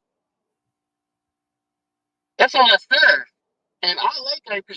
Is AP an NFL coach? Yes. Does he have an NFL roster of coaches that can lead his team to the playoffs? No. He definitely can coach, and is a head coach in the NFL. He's a head coach in the NFL. People say he's not. You just don't like him personally. He is a head coach. There are the things he needs to work on. Absolutely. Does he need to get better at things? Absolutely. But so does everybody else. I just don't like the staff. I think the staff is terrible, personally. Now, are some staff members doing a lot better than I thought? Yeah. Are some guys well, I'm sorry, what are you saying? No, go ahead. There's just so much to be fixed. Salute, sir. There's so much to be fixed. You have to, it's like there's so much that needs to be fixed. If he doesn't make the perfect move with fixing it, he's going to be criticized and overly criticized because the fan base is just so. I'll be honest, we're divas right now.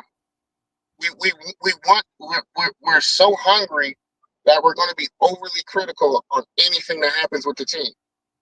So if he makes any type of change and it doesn't work, we're gonna criticize him to the point where it's just like there's not even like what's the point of even staying with this team? I'm getting emails, I'm getting mail. When I walk out the stadium, I'm getting disrespected. My family's gonna be getting disrespected. Like, is it really worth it at a certain point? Because that's what's happening. And that comes back to the fan base. But do I think AP can be a head coach and can be a solid head coach? Yes. Do I want him as my head coach? Yeah, I take him as my head coach. I definitely do want him to do better with bringing in the proper staff. He's gonna have to get a new offensive coordinator. I personally would want a different defensive coordinator because I don't think Patrick Graham is good enough to win a Super Bowl or win playoff games. I mean, the staff. I think the staff needs to be overhauled. The front office needs to be overhauled more than the players do. We need to get them right first. Because if we get the proper and the right staff, they'll evaluate players. They'll be able to evaluate their skill, their talent, how we can utilize them and use them in our system. If they're going to be a valuable asset, or if they're going to be detrimental to the team. Like, I don't think we have guys that can really assess the players that we have. I don't know. We're not using a lot of people correctly. So guys that we would say, oh, we need to get rid of this guy, or we need to get rid of Divine Diablo, or we need to get better with Robert Spillane, or we need to get Moraine. We need to get rid of this. Like, what? Like, we're not even using them properly. Because the MO with the Raiders is once you leave the Raiders after getting drafted, you become a better player. You're a starter somewhere else. How many guys have left us and gone to Baltimore to start? Baltimore's defense and start. I'm like, I don't know. It's really just the player development, how we're coaching, the coaches we bring in. There's just so many things that need to be addressed that we criticize everything. We're criticizing everything, even things that are decent. We're criticizing because we just want something to cheer about. There's nothing to cheer about as a Raider fan. There is nothing to cheer about. Hey, shout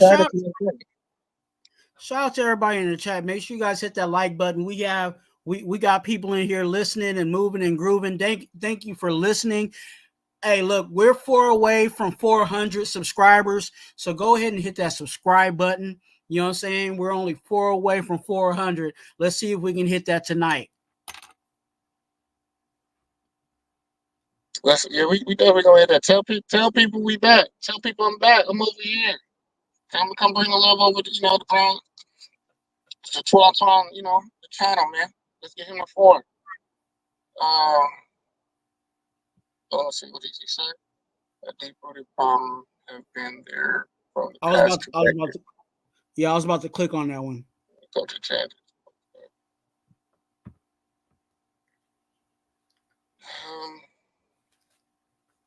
I'm gonna be honest. They haven't been here for 2 decades. We've had good scouts. You can't get guys in 3rd, 4th, 5th round that are starters now and not say that your scouting isn't good. It goes to your player development is the problem. Scouting was never an issue. Coaching changes, yes, coaching changes have been a problem. But that's part of ownership and general managers just trying to be cheap, trying to get deals, trying to bring guys back who I'm going to say something controversial, Twuan. You might have to kick me off. Hold on. Let me get ready. All right. I've said this before, and I'm going to say it again. We need to bury the Raider way.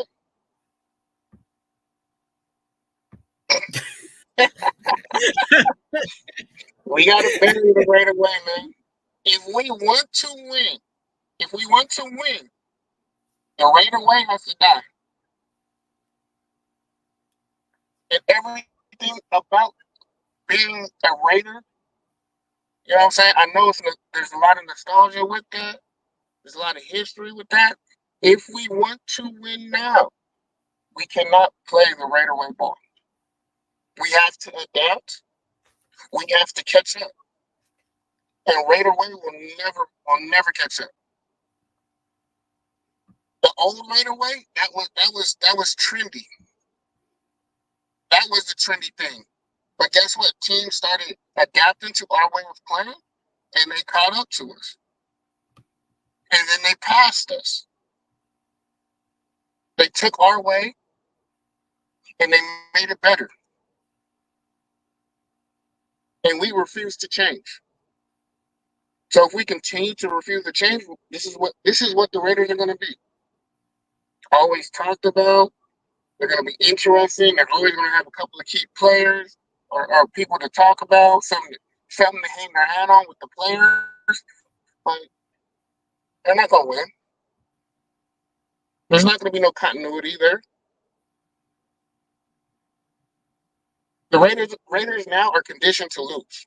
That's what we're conditioned to do. We have a commitment to losing. So that commitment to excellence, I love that motto. But just like we left Oakland, we got to retire that motto. We got to come up with something different. It's time to move on. Hey mods, hey deacons, I need you guys to be on your P's and Q's. Go ahead. Yeah, man. It's time to adapt, and we got to change. We got to change a lot of the way we think, the way we move, the way we play football.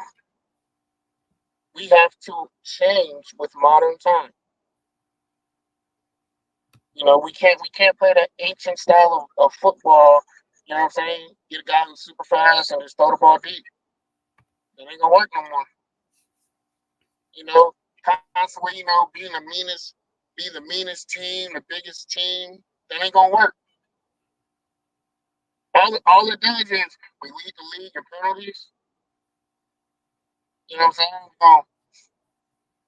We're gonna have the worst third down conversion rate because we're gonna throw the ball 30 yards down the field when we just need 3 yards. You know, it's a little safe, it's a little good. There's a bunch of things that need to happen, and until they dress the Raider way and say we're doing away with it, this is what the Raiders are going to be: predominant losers. Get smart and lose out and do what good organizations do. Do get your quarterback, Commanders, get your quarterback. Commanders, Titans, Chicago, every bad organization gets it, but the dumbass Raiders. I'm not going to say that because the Raiders had a quarterback. They had a quarterback. They had a top 10 quarterback. And if you have a top 10 quarterback, you should be able to win in the league. The problem is that you didn't surround him with players. You didn't surround your defense with players. You got a top 10 guy. You got a top 10 guy, Max Crosby. What are they putting around him? They're not supporting him. They're not putting the. Like, you have a key piece. Like Max Crosby could be J.J. Watt. Max Crosby could be T.J. Watt. He could be Aaron Donald. He could be Reggie White. If you put pieces around him. But they're not doing it. They're not building a team.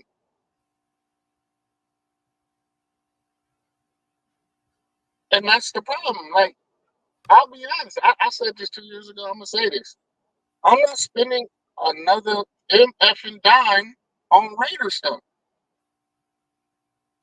I'm not buying nothing else Raiders. If you really want to see change, don't buy anything that's sponsored by the NFL or sponsored by the Raiders. Buy aftermarket stuff. Anybody who makes Raider merch or gear, buy their stuff. Don't give your money to the Raiders. If you truly want to see that type of change and you want a winning product, you're going to have to speak up with your pocketbook.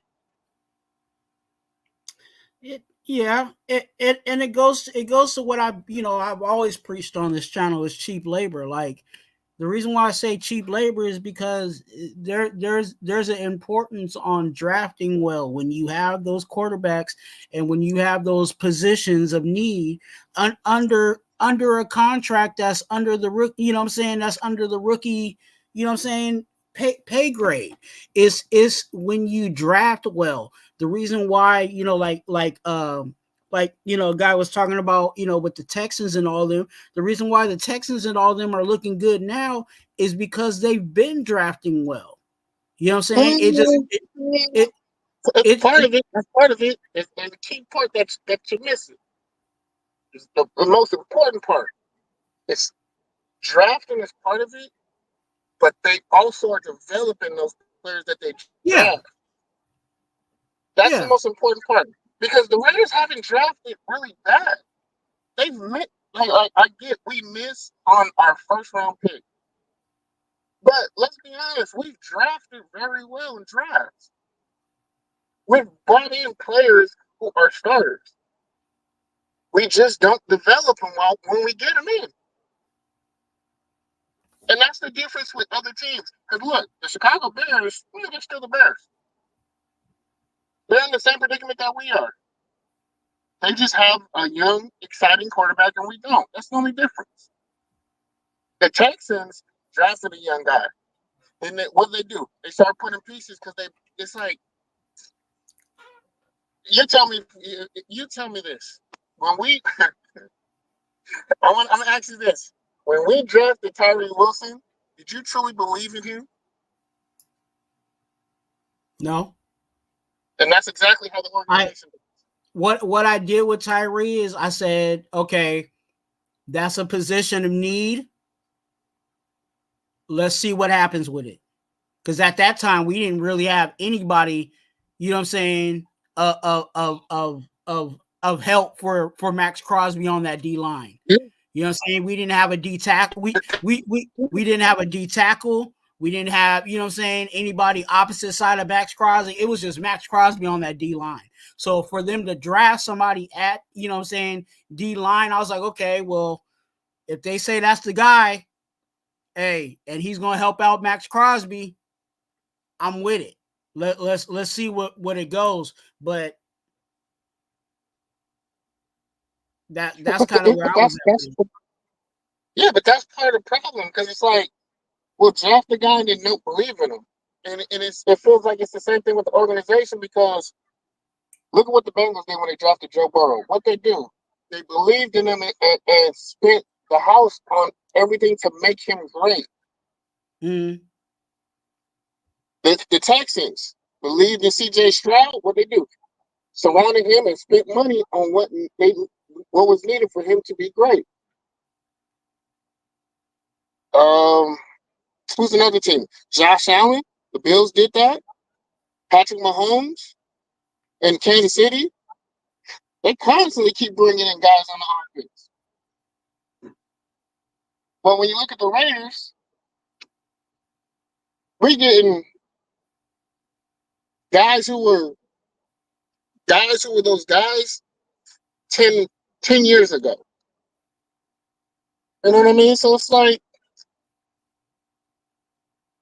when we draft guys, we have to believe in them and show that we believe in them, and then invest in them. Like we do any Raider player have any type of commercials right now? I mean, we're the Raiders. Our guys should be in commercials. With our fan base, how crazy as we are, as much as we support our team, how do we not have any commercials? It's what we're still stuck in the 80s and 90s mentality. You know, like you have to move on. You have to be in the social media era now. You know, that like Mark is doing it correctly. He absolutely is. He's got a second wave of entertainment with the basketball team. He has hotel. Like, that's what's needed to be attractive. Oh my God, what is this way doing? Do they not see that? Look at this. Look at this. They don't hit the curve. Hold on, if you can see me.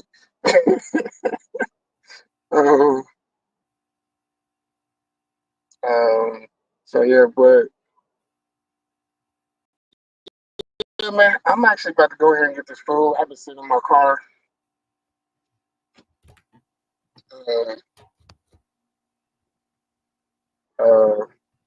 But definitely, man, I am back. I am gonna be around more. I'm definitely feeling a lot better. Hopefully the Raiders.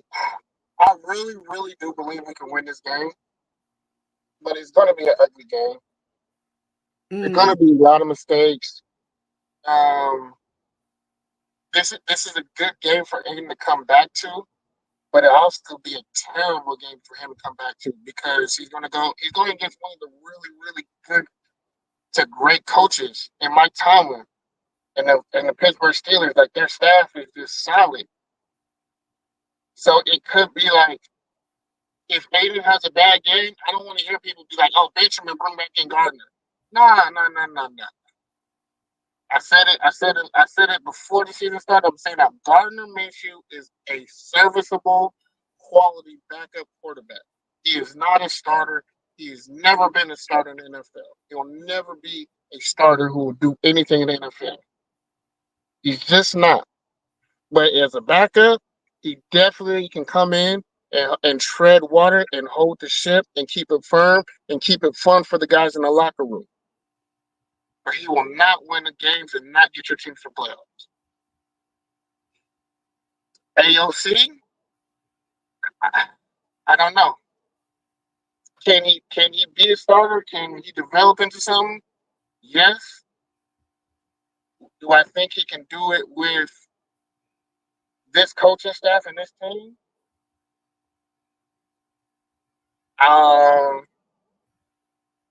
That's to be determined. But I do want to see it. You know, like this is part of the growing pain. Like, unfortunately, as a Raider fan, we're going to have to go through growing pains with some guys. That's part of it. You have to go through the growing pains. So you're going to have to look ugly before you can be cute. So if right now, if we got to be ugly for next year or in 2 years, then let's be ugly now because we're not doing anything right now. Let's go through the growing pains with the guys who need the development, who need the time, who's going to need the experience. Put them in there. Find out who your key guys are going to be.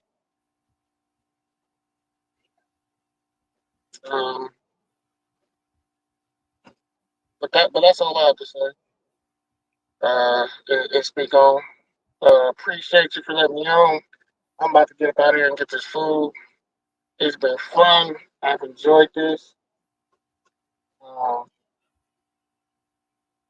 Later on, rolled over the curb, Twuan. You know it's Saturday night. You know, some people on that sauce. Yeah, but somebody on that sauce getting loose. Hey, it's early too, man. You know, club don't open. You know, it was before 10 or whatever. Get in before 10, free before 10. Mm-hmm. Nah, yeah, definitely. But it's been fun. Definitely gonna talk more. I need to get this food in here and just get something to eat. I've been eating all day, and it's starting to get hot in this car. Yeah. But definitely check me out. I'm probably gonna be on later tonight. I don't know the time.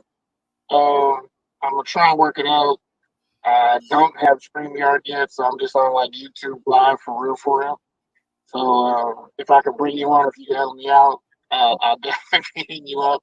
If I don't know what's on that. But yeah, Raider Nation, man, we got a lot of work to do. And I'm gonna be honest, it starts with us fans, man, because we've been acting out, man. We've been acting out and we've been showing out, and we ain't been a really good fan base.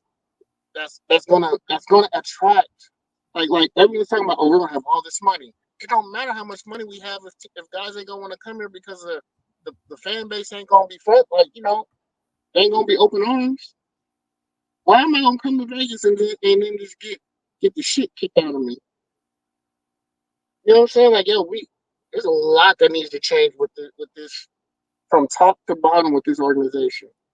From the organization itself to the fan base. There's a lot that needs to be addressed. And you know what? I'm the guy who's gonna address it. From players to owners to podcasters. So yeah, man. But other than that, thank you again. I'm about to be super unhealthy and get some. I think it's called Charlie Steakhouse. Yeah, I'm gonna try some Charlie Steakhouse and get like a chicken Philly or something. But no further ado, I'm gonna give it back to you so you can close this out. But again, I want to thank you, sir, for everything, especially this Yeah. past year with everything I've been through. Man, those prayers were definitely needed for me and my spouse. As we were going through what we was going through, man, I truly appreciate it for all the good and encouraging words and those and just the worship, man, because I definitely needed it at that time. Thank you, I love you. Also, shout out to Dirty, because Dirty was also there. So in that time, just hitting me up and checking on me. So definitely shout out to these two guys, stand up guys. So we should have hit the 400 by now with 4 more. Oh, look who it is, the Hey, man from I had to get him in because I didn't know if he wanted to say something to you, so I had to pull him in. Apocasi's in the building, man. What's going on, Twua? I do want to say something to JT. How are you, JT? It's been a while since I've seen you. I saw you pop up on my own live feed the other night. So Yeah, yeah. I finally caught it live. But definitely, yeah, it was a little rough for a little bit, but I'm definitely doing a lot better and better spirits, mentally and physically better. I'm trying to get in the gym like you and hit that hard bag again. As you know, I don't know about you, man. I've been putting on a lot of size, muscle and mass, but I've been eating like shit. I've been putting on a lot Good of to stuff, see you, man. JT. I hope all is well, my It friend. is. It's definitely nice to see everybody, man. I love seeing everybody's faces and the comments. It's been fun, but it also has been a little bit frustrating looking at Raider Nation and just how we come in and we treat our players, man. Because I mean, before remember it was once a Raider, always a Raider. Whatever happened to that saying, man? It ain't like that no more. Right. And I just said we got to get rid of like old Raider way, but that's one thing we do need to get back to. I think. You know, treating guys with respect and giving the respect that's needed, especially when you put on that jersey, you put on that helmet, you put on them pads. You got to respect that guy, man. And if we really want guys to come here, we got to show the respect.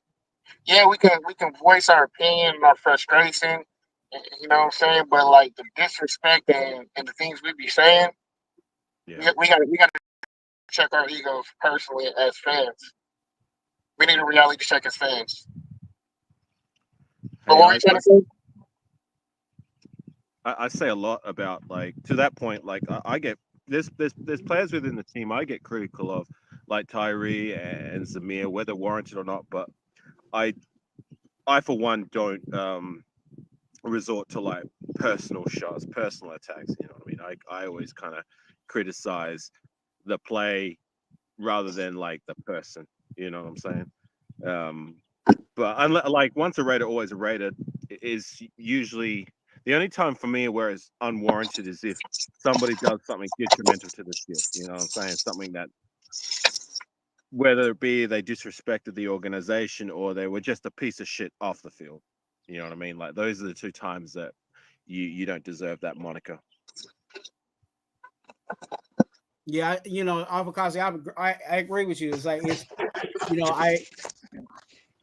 I do my what you doing Wednesdays or whatever, you know what I'm saying, talking stuff about, the bad play or whatever, but it's strictly on, you know what I'm saying, what they do on the field now. If you doing some stuff off the field, look, I stay out of that, you know what I'm saying, and leave that to where it needs to be. But, I think some people take it a little too far. You know what I'm saying? Like, I said it a while back and JT talked about it, when you calling people, the N-word, you know what I'm saying? And going that far with it, it's just like, dude, just it does get a little too much for these players, you know what I'm saying? And yeah, they are making a lot of money. Yeah, they, but come on now, like there's a line, and unfortunately, I hate to say it, but there's a lot of people that cross that line. There's people probably tonight in our chat that's probably crossed that line. So it's just it's sad. Yeah, I mean, I've said things that has been borderline, or things that guys have said that have crossed the line, with just my critique of them as a player, not even as a person. But I mean, there's just certain lines you have to cross, and like what I hate and what I don't like is we are like, well, they make millions of dollars, they don't care. No, they freaking care. Like they put their clothes on the same way I do. They put their socks on one sock at a time, one leg at a time with pants. They're men, and you would want the respect that you give. So, man, like, give the respect. I'm like, there's no reason that you disrespect someone just because, oh, well, they made $1 million, so they should be able to take it. And that's clown. That's clown crap to me, man. You a clown if you say anything like that. You sound stupid, and you like one of the most disrespectful. Like, that's just the most disrespectful thing you can do. Just because somebody makes money or they successful at something because they dedicated themselves to do something. So because they dedicated themselves, that means that you could just sit here and say anything and just spew nonsense. That's asinine. Yeah. They're people too, not robots. Yes, they have a heart. They got and sometimes it's not even them who take the critique. A lot of time it's their family. They got kids, they got a wife, they got a brother. I was like, I've talked to a lot of family members, not even just the players. I've talked to family. I've talked to agents. I've talked to just their trainers on the side. The people who they train in the off season with, man. And they be like, yeah, man. He's like, I know for a fact once his contract is up, he's out of there. He just don't want to have to deal with the people, man. He tired of going in his community and someone in the community be like, hey, man, you supposed to catch that ball. You cost me $300. Like he's not effective at dropping the ball. You know what I'm saying? If a guy drops a ball or drops a touchdown, he could lose his job. And you over here talking about $100 parlay bet? Come on, man. There's a time and a place for certain things, man. Plenty of stories out there when with players who've made like mistakes during a game changing mistakes, and then afterwards these guys are getting death threats from fans. Yeah. Like, come on. Hey. I love this game and I love my Raiders just as much as anything. It's a big part of my life. It's a big part of our lives, which is why we're doing what we're doing. But at the end of the day, like, it's just a game. I'm not gonna be like, it's gonna break my heart. It's gonna hurt me whenever these things happen. But like, I will never resort to like wishing something like that on somebody. Hey, but you can't. Asinine. But hey, but Apocasi, you can't say that because there's people out there that if you say it's just I can remember not only a year or two ago a player said it was just a game and people were going up in uproar with pitchforks and etc. because they said it was just a game, and it's sad that people have that mentality and they can't. It's almost like they don't have that switch where it's just like, okay, like, is it really that serious? Like, really ask yourself, is it really that serious? Does and I know, like, as much as we're Raider fans and stuff like that, and we're excited every year about our team, it's just like, does that loss really mess up your whole week? From a mood perspective, it does, but like from a life perspective, it's like, your mood, I guess, kind of generates into your real life kind of behavior, maybe productivity and that, whatever it may be. But like, to your point, you're right. Like, life goes on. Like, it's right. We're the most diehard of fans. This is why we're doing what we're doing. So it's going to affect us a little bit harder than it would your norm. But like, at the end of the day, like, life still goes on. The rent and the mortgages is still going to be due whether the Raiders win or lose. Right. So I'm just what it is. Am I gonna be that pissed off that the Raiders lost? Oh, I ain't gonna go into work today. Like, really? Like, You know, and I feel bad for those that actually are like that, because there is people. Unfortunately, I'm saying that, and I'm saying it jokingly, but unfortunately, there are some people that are actually like that. I'm in a park now, and I'll take a few extra laps a day that they have like a moment, or a Raider moment, so to say. You know, like a bad loss or whatever it may be. I'll go to the park, just a few extra walks, just walk it off, you know, and then just carry on. Yeah, and that's fine. You know what I'm saying? Like, I would be okay if you was pissed off all Sunday. You know what I'm saying? Like, if you was just mad all Sunday, like, it's Monday for me, Twuan. Remember, games are Monday morning. Yeah. I know for you, but you know, just whenever the game is played, if Right. you mad that day, okay, I get it. But if you can't function the next day, because of you might need to go talk to somebody. And I'm not saying talk to us on YouTube. You might need to go see somebody, because that's and I'm saying that out of love for anybody that thinks I'm going in on anybody. I'm saying that, and I'm really saying that in love. You might need to go talk to a professional if you find yourself, if you suffer from those symptoms. You know what I'm saying? Like they say with the medication has this side effect and da da da da da. Well, if you got those side effects, then you might need to go call your doctor. Can I just say something real quick? Well said, Twuan. Just something in the chat. I'm going to direct this to Guara. I saw his comment in regards to that will screw it up. Like if we have like Cam Ward or whoever in the draft next year. Well, to that point, like we've screwed up when it comes to you. Like usually the first, second round draft picks, more so than not in the later years. But at the same time, look what we did this year with Brock Bowers, round 1, JPJ, round 2, and DJ Glaze, round 3. You know, all of these guys have come hot out of the gates. All these guys are starters. All these guys are rookies, especially Brock Bowers. Like he's proven to be. So far he's rated the best tight end in the league, and JPJ is making a lot of headways lately. So just a little bit of perspective. We may have turned the corner with the draft. So just keep that in consideration. Like, we hit it out of the ballpark so far this year. So y'all want to hear some other good news? Some inside information. JPJ might actually move to center later in the season.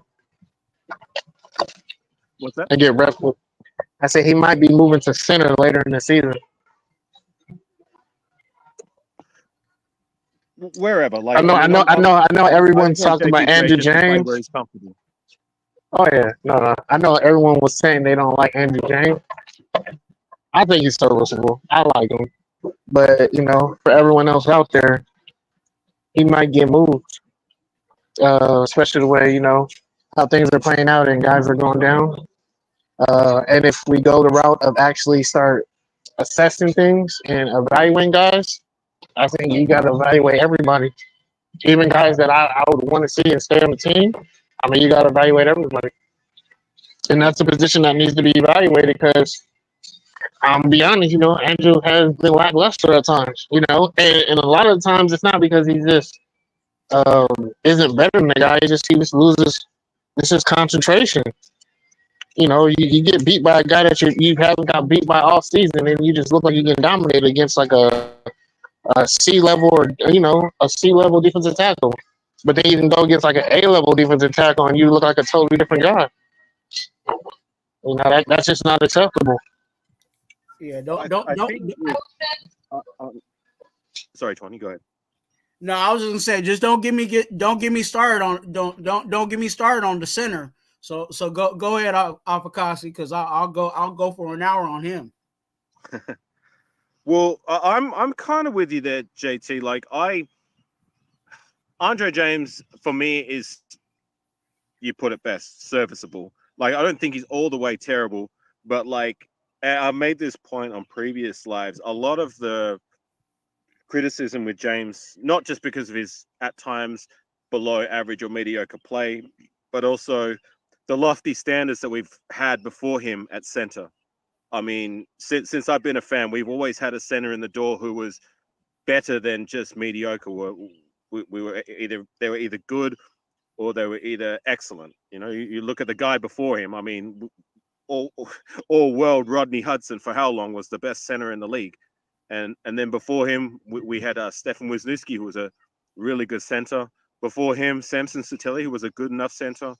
You know what I'm saying? So like that's my time as a Raider fan. And then we moved on to Andre James, who's been our center since what 2020 and 2021, and like he's not those guys. He's not even close. But yeah, I think that's a lot of where like the criticism I find for Andre James stems from. But look, if we move on from him, you know, cool. Like I appreciate your services, but as long as JPJ and I have confidence that he can be better, my thing is that like with these young players, I would prefer they focus on one position and just wherever they're comfortable with, put them there where they Thank you. Have a good night too. You know what I mean? And concentrate on that rather than like, oh, let's move him to center and then center to tackle or whatever it may be, or oh, he's a defensive end, but we're going to chuck him at defensive tackle, then put him back and then put him back and forth. You know what I mean? Like just let them focus on one spot and just hone their craft there. I would rather someone who is excellent at one spot rather than like a jack of all trades, a master of none. Yeah, true. I would want that too, but then that comes down to coaching. You have to find his spot and put him there and then develop him there. And that's the problem. It's like we have guys that they're tweeners and then we don't say, all right, we want you to focus on this or work on this and you know, or bulk up or, you know, work on your hips because you're going to pull you a lot. They're not doing that. Like there's no one making a decision. And, well, unfortunately, no one can because it's like musical chairs back there on the offensive side of the ball.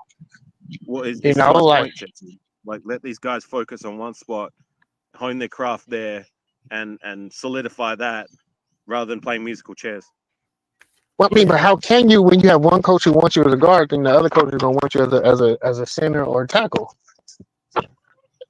Well, maybe I think with JPJ, like I think it's because look, I think we were banking on Andre James to be that veteran presence at center rather than like getting in a guy who excelled at center in college, but like still like it's a lot of responsibility. That's probably the second most responsibility on the offensive line, if I'm not mistaken, outside of the left tackle, is that center spot.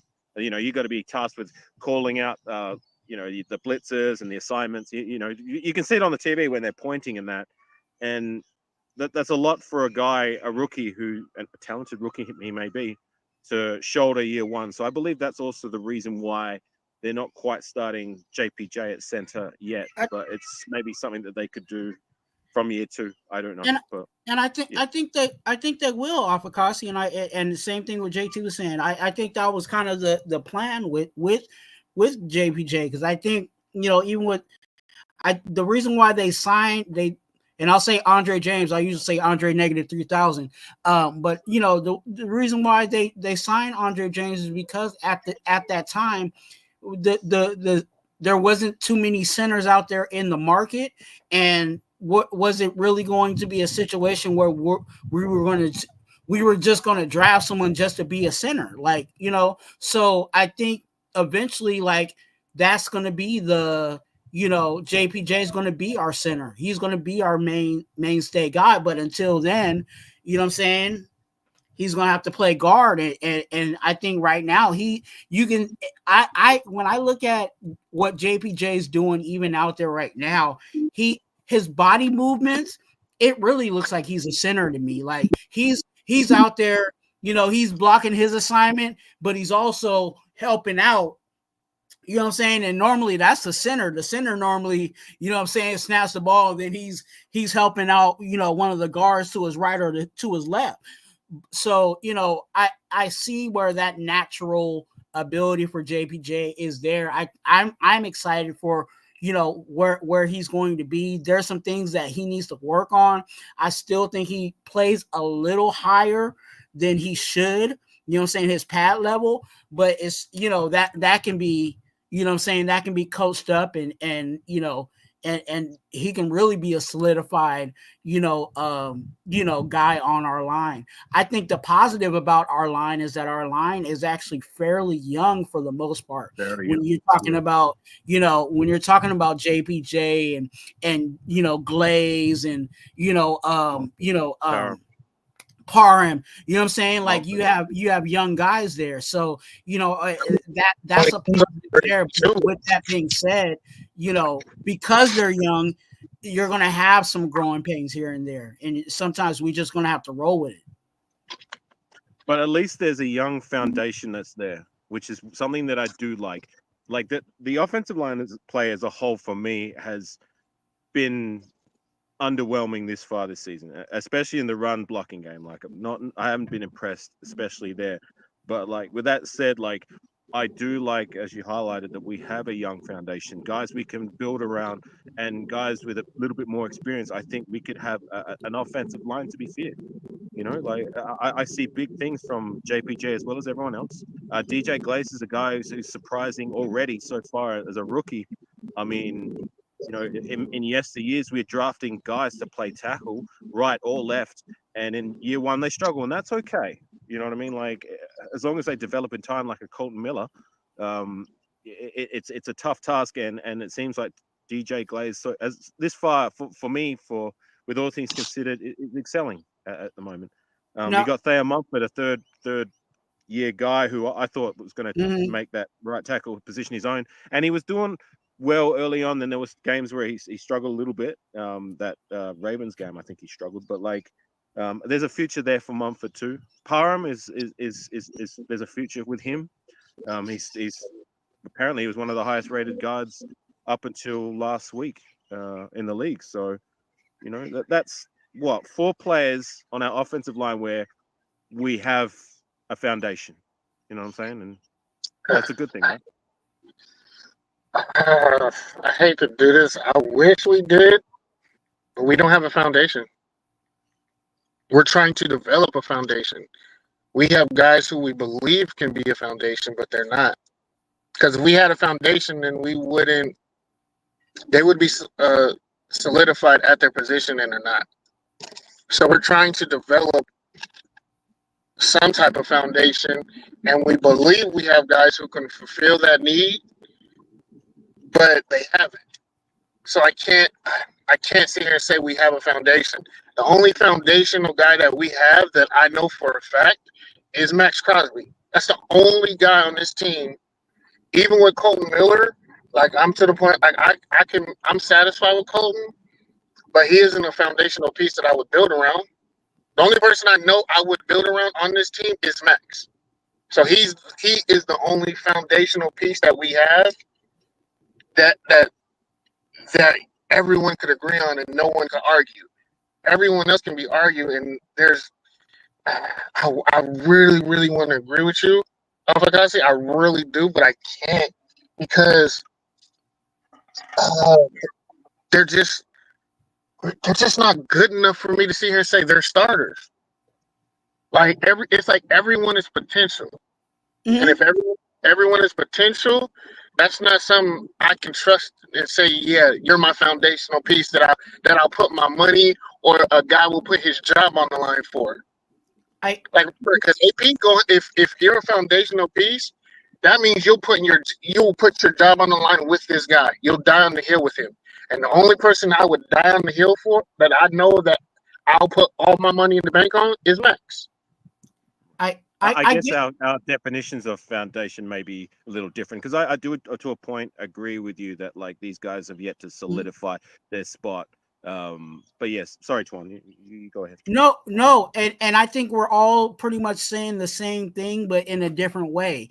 Is the foundation is in that baby stage of being established because these guys are not, you know, they're not established or proven yet because overall, just like our offensive line, it is a fairly young team. So you have a lot of young pieces there that we're hoping that could be those pillars, for years to come. And we're just hoping that they get it right, you know what I'm saying, on their way to perfecting to a possible, Max Crosby status or whatever. I think with Colton Miller's on his way out. I think Colton Miller is kind of on, he's had his best years were you know what I'm saying, were in the past. I'll say it like that. He's on the other side of the hill in regards to where he is, not just only with his age, but also with the injuries that he's has been sustaining. And I think even right now, he's still trying to work out, you know what I'm saying, some of the injury that he has accrued. But, those are the things that we're going to have to address. Like, is it going to be, are we going to have to draft the left tackle, you know what I'm saying, high, or are we going to just have to pay? You know what I'm saying? And especially because we know that we're going to have to get a quarterback for the next year. You know what I'm saying? And that's the positive. That's another positive in regards to the Raiders. Here I am talking negatives, but also let me give you a positive is that you're going to have a young, you already drafted some young guys here on the team. Right. Now you bring in the quarterback, and now that young team can grow together, you know what I'm saying, for years to come in possibilities where now you have a team that is, down the line is actually a really solid team.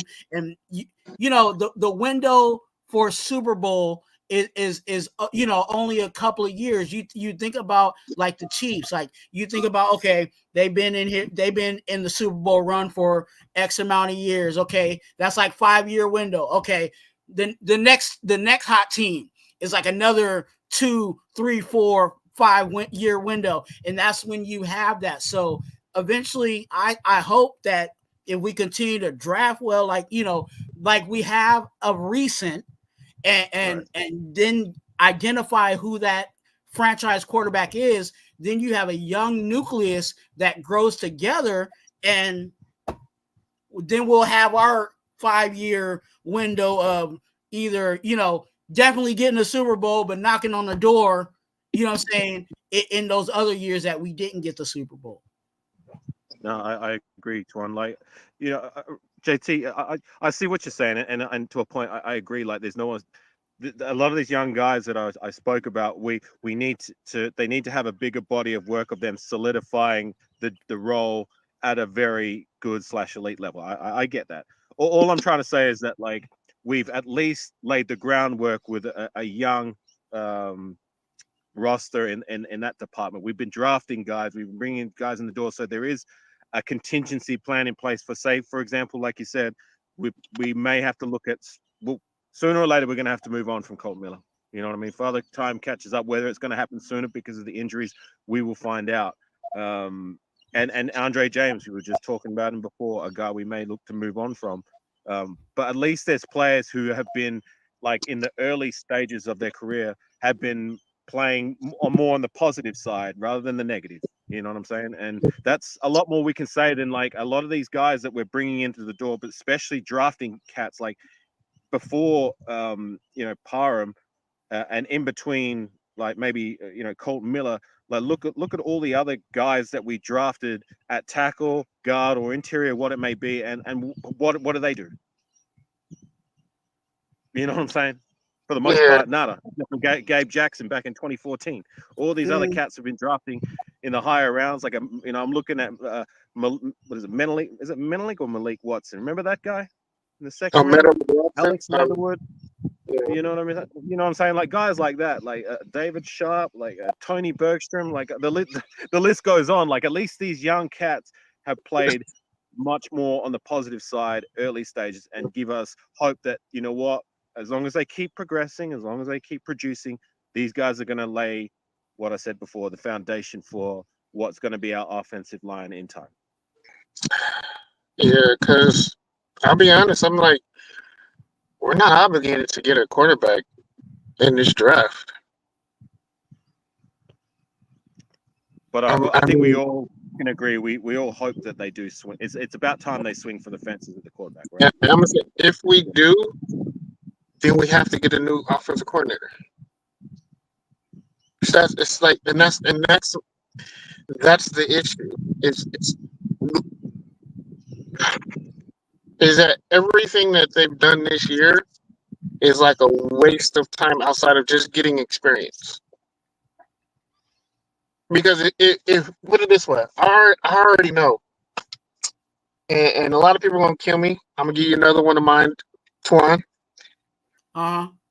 We can't draft Shedeur Sanders if we have Getsy as our quarterback. He's gonna go back to college. That's already known. Dion, and another thing that people have been hinting, and I'm not quite sure I've heard that much about that, is Mark has talked to Dion and said, hey, we can do a package deal. You could come and be the coach, and we'll bring your son in. You know? That's are you just throwing that out there, or are you saying that? That's some. I'm letting you say your piece though. I'll be honest. I don't want it. I don't want Dion as my head coach. Not in the NFL.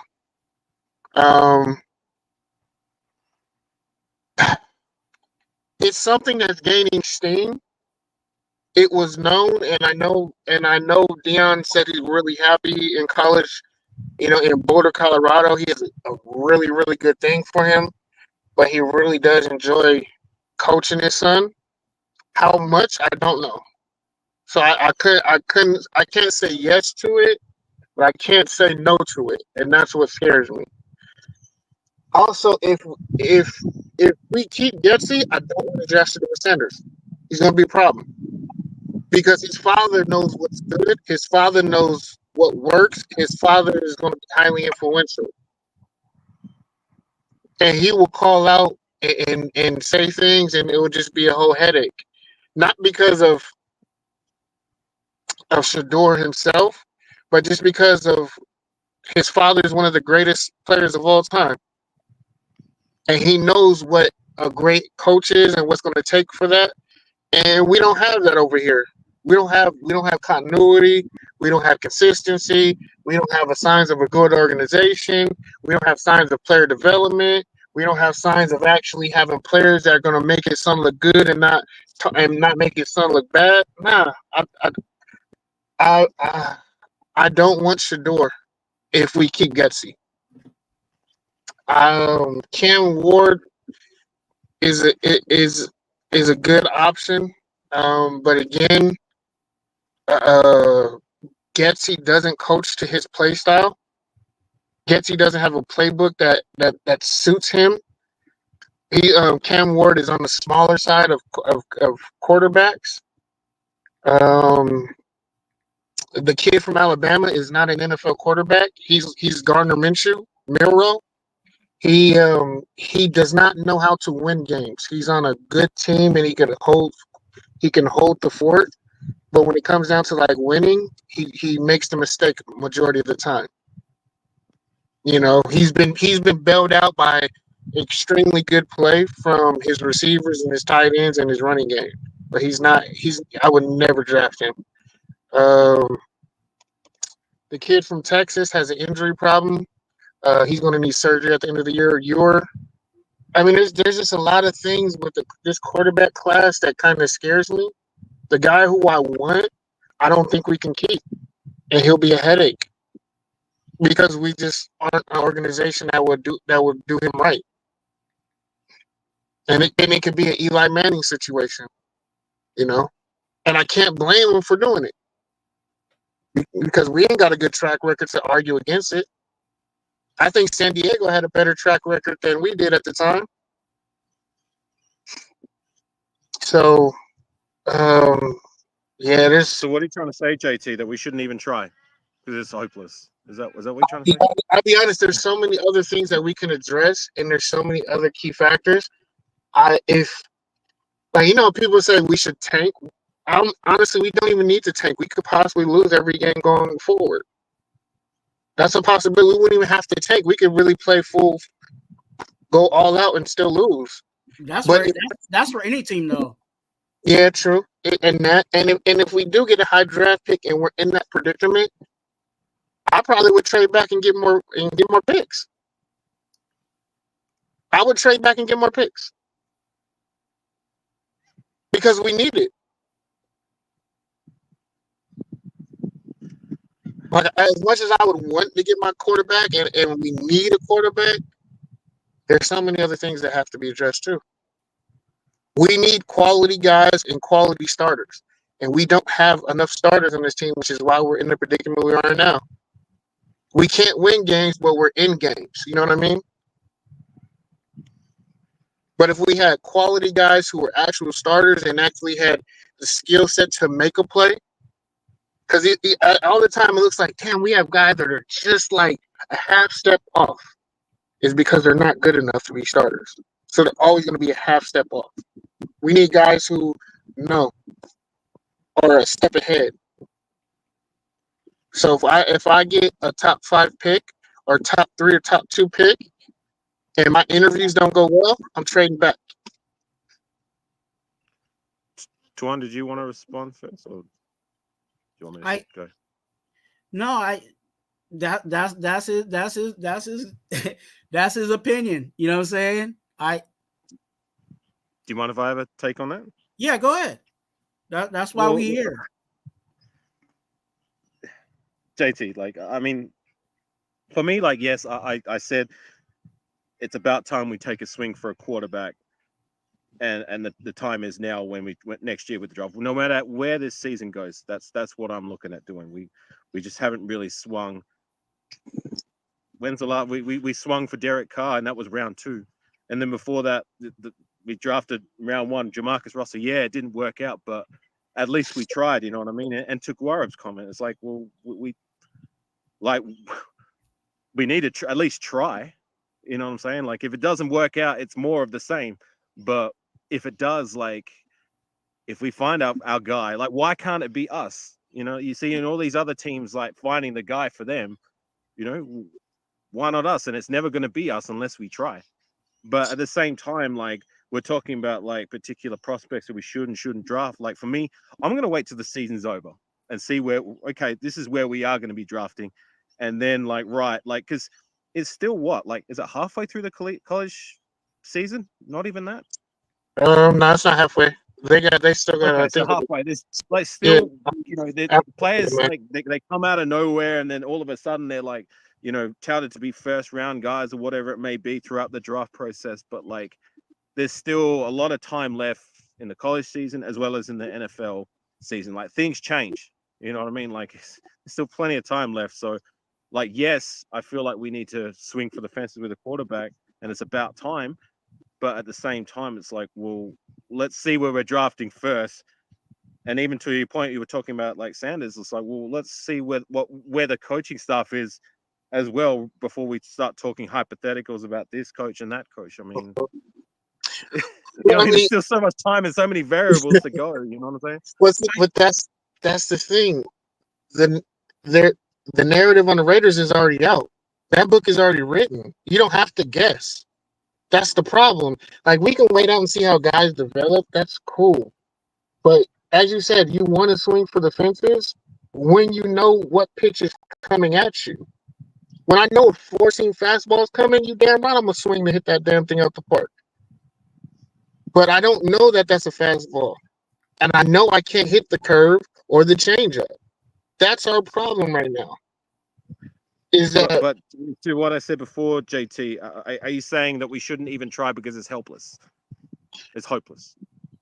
As of right now, is that what you're alluding to? We shouldn't even try and swing for a quarterback because you're already writing it off as hopeless. Oh, that's only for sure. That's only for sure. Sanders. Well, there's plenty of other guys out there in the sea. You know what I mean? Like, if we get him, we get him. He's going to be the guy I support. But like, I don't care for any of these guys until they're Raiders. Whoever they bring in the door, that's who I care about. Yeah, and my thing is like this. I care before I even get that because I know the type of skill this guy is. Like Cam Ward, I know what type of quarterback he is. I've seen him for 5 years. If he's a better version of Gardner Minshew, but him under Getsy, he's going to look like Gardner Minshew because he's an undersized quarterback. I just don't like the coaching, the X's and O's that's going to be coaching the kid. Like I didn't. Jaden Daniels wasn't going to play like that with us because he's getting coached up, or like CJ Stroud. Like, we have to solidify our staff before we can even solidify guys like draft, and honestly, we have to focus how these kids in college are very business savvy now, and they have business savvy people around them. They don't treat this like it's not a business, and that's the issue that we have. They know the game almost as well as we do now, and they're surrounding themselves with people who know the game better than some of the people we have in our front office. So we won't have, like, unless, like, yeah, we can draft somebody, but the way that college football is going right now, you got people in college right now that are at year 7, year 8, and year 9. You got a kid in Miami right now, the tight end, who's been in college for 9 years. And you have guys who can still go back even if they get drafted.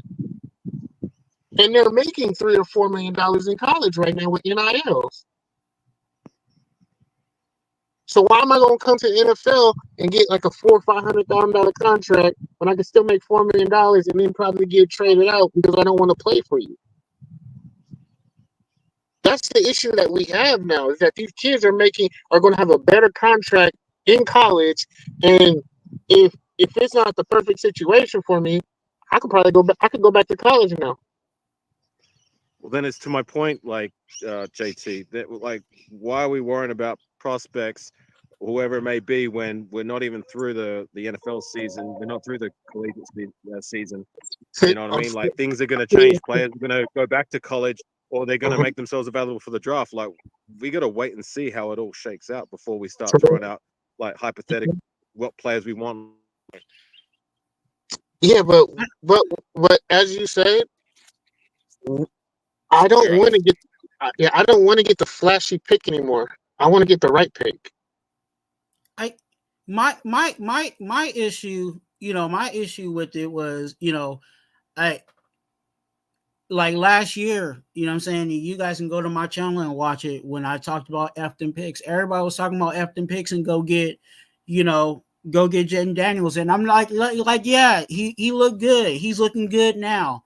But what position would have we really been in with having just a quarterback when there was other things on this, in reality on this roster that need to be addressed? So I was opposed, like, of course we need a quarterback, but I was opposed to the idea of being disillusioned to think that there ain't other things within this team that needed to be addressed. Now, are we even a year later in a better position? I think possibly. I think we could go swing at that quarterback at this moment, but it's just that we got to make sure that the other pieces are around that. I don't want to be in a situation where we have a David, like the old Texans, and have a David Carr, situation where he's a talented quarterback, but everything around him ain't up to par. So, that's where I'm like more leaning this year, this upcoming year, that maybe we can at this point kind of, swing at a quarterback. But last year I was like, nah, there's no way we need to, there's no way that we can you know what I'm saying? And when they say after picks, that means you're combining picks to go up and go get somebody. You know what I'm saying? Like, you're trying to. It ain't worth it. And when I don't disagree with Alpha Cossi. If we go swing for the puck, I wouldn't be mad at it, just as long as we swing for the guy, the right one. Yeah, if we're going to swing for that guy. And if not, don't even swing. Take the pitch and not, But so that's my thing. I won't be mad at us doing that. But I wouldn't, but I won't be upset if we didn't. Because there's so much that still needs to be addressed and needs fixing. Like so it's like if we shoot for this, it's like okay, so now what do we do? You know what I'm saying? Because we have the money, but we're not. They're really like what are we trying to win now? You know what I'm saying? If we're gonna get a rookie quarterback, are you really trying to win? Because that's my thing. It's like okay, we have all this money for free agency, right? But we don't have a team that really can compete to spend that money for. So where's that money gonna go? Because if we're going player development and bringing in youth, pocketing that money, they're just getting rid of bad contracts and vets who are overpaid and just pocketing more money. So that's really what's going on because we're not in a win now mode. We don't have a team that's good enough to win. And 2 or 3 free agents is going to change unless we get like Patrick Mahomes and things like that. We're not winning. And you know what? I hate to say it, but to be honest with you, I'm kind of with that. Because if you do that type of situation where you're getting rid of the bad contracts and now you have all this cap, you know what I'm saying? That's why the word capital, right? You have all this cap after you've already drafted guys and you know what I'm saying? Now you got young guys in here. Now you have the option to spend money on big ticket guys, you know what I'm saying? And say, oh yeah, you know, and I'll just say it like this, you know, okay, DA, you know what I'm saying? Say if DA wasn't on the team anymore, you know what I'm saying? Or we never got DA, but we got young people in here and all we needed was a star wide receiver to turn this offense out. You know what I'm saying? Okay, we got the money because we got a young quarterback that can throw the ball. He's under a rookie contract. You know what I'm saying? We got all of our, you know what I'm saying? We got young pieces here, and all we need is just that one guy to solidify. It could be the top left tackle. Say we got everything on our offensive line and we just needed that top left tackle to turn us into a contender. You know what I'm saying? And we could do that because we ain't spending money, you know what I'm saying, wasting money on guys that ain't gonna pan out. You know what I'm saying? Yeah. Or ain't working out for us, or just old and we just need to move on from them. So you gotta. It's almost like you gotta take the lumps with what we're doing. Yeah, and we're in that stage right now where we just have to take the lumps because, I mean, as much as we need a quarterback, still need a running back, still need a defensive tackle. You know, you need another defensive end. You need 2 linebackers. You're going to need another safety. You might need, we might not keep Hobbs this offseason. Hobbs might be gone. You know what I'm saying? You're going to need a corner. You're going to need a wide receiver. And so that's like all that has to be addressed. You can so do that's what you can do that. You can do that in the draft. Like I'm just saying, but there's going to come a point where even when you do that in the draft, at the end of it, it's like, okay, we just need this one piece to take us over the top. Who's out there in the market? You know what I'm saying? And you got the money to do it. Yeah. And I think we're somewhat getting close to that, but you got to, you know what I'm saying? You still gotta, I'm gonna say feed the bank. You gotta feed the bank, and that's loading up in the draft, whether it's high in the draft or even, you know what I'm saying, later in the draft where we find a linebacker, you know what I'm saying, in the 4th and 5th round. You know what I'm saying? That can get things done and possibly, you know what I'm saying, knock on the door to being a starter in his 2nd or 3rd year. Yeah. I guess I'm just like, I have to see it to believe it. And that's my thing. It's like right now, and that's our problem. I have to see it to believe it. I can't believe it or wish, hope, and pray we do it. No, like it has to happen. And the problem with us is that it hasn't happened in, like, for some fans their whole life. They've never seen it. Like it's never happened for some people.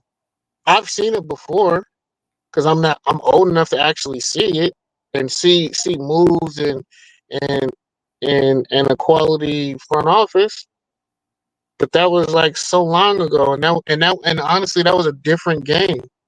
But in the current game, in the way that football's currently played, in its current era, I've never seen the Raiders do it. So that that doubt is, until we show otherwise, I can't. I want to be optimistic, but I'm gonna be realist. I'm gonna be realistic. Until they do it, I can't say we can do it. I can't.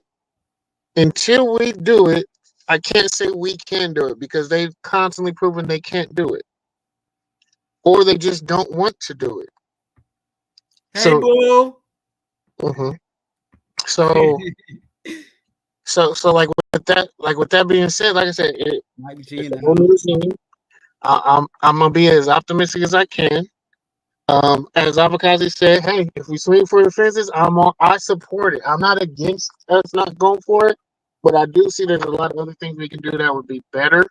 And because if it doesn't work, then it's we're still on the same page, and it's going to set us back. It'll be a setback because the guy that we want, that we would have to invest in, we got to. If we don't get the position, we're gonna have to give up a lot for it, and it's just going to be a setback. And anything that sets us back is going to set us back way further than any other team, I think, personally. Because let's be honest, people who come to the Raiders, they don't get a very long leash. They don't get the opportunity to make a couple of mistakes. You still there? Yeah.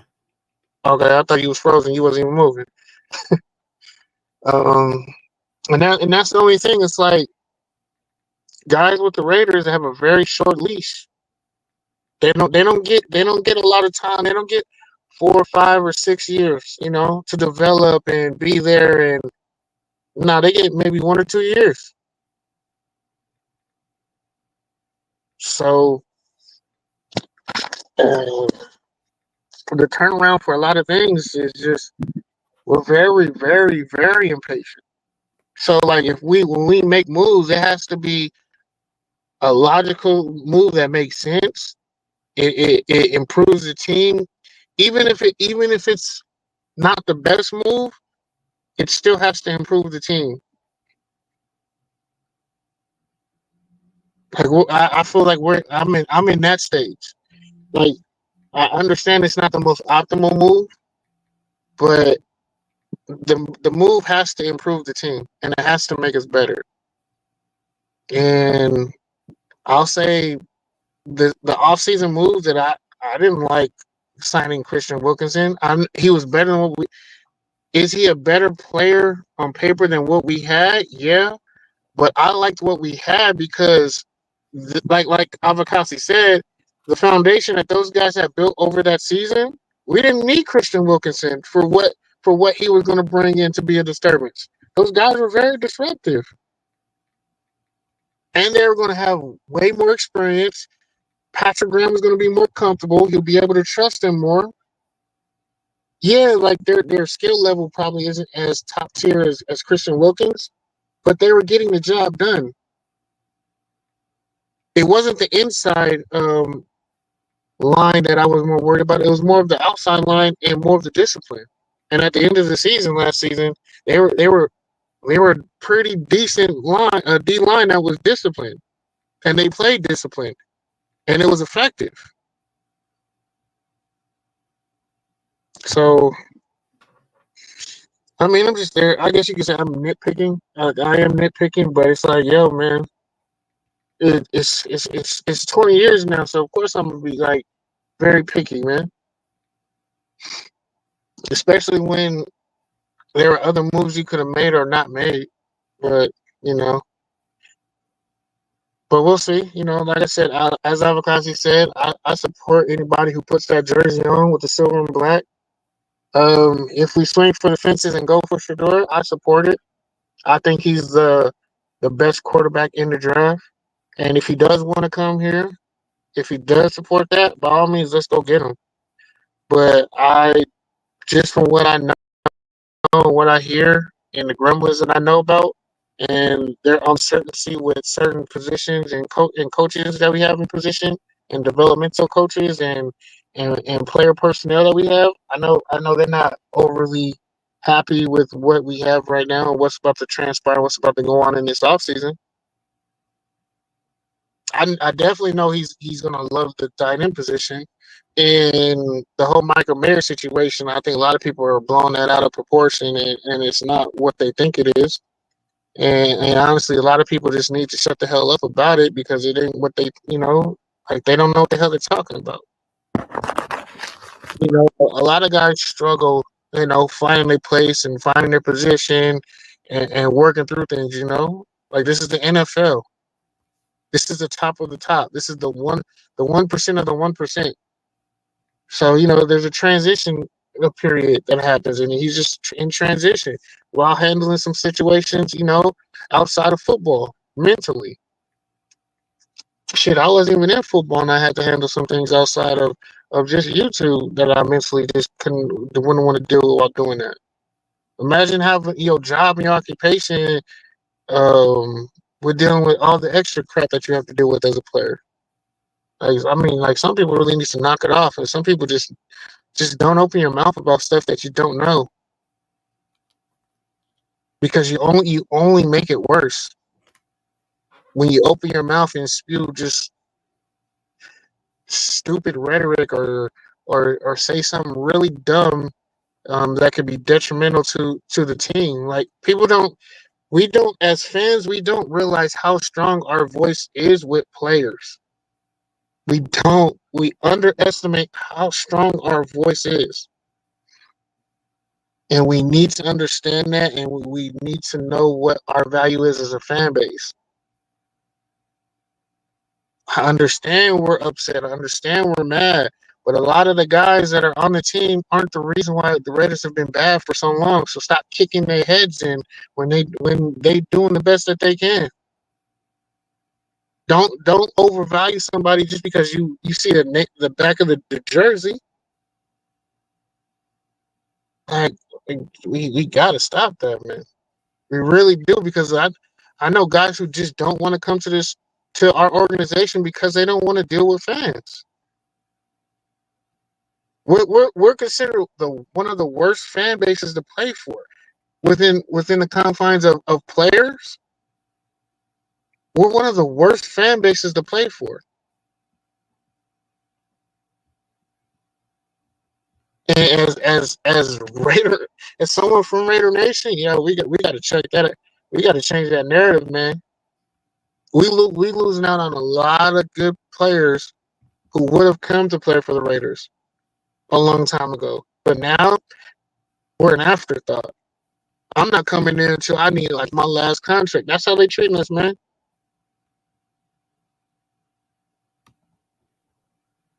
We was MarTwuan Liss last contract. We was his cousin's last contract. What? We was a bunch of guys last I don't want to be that team.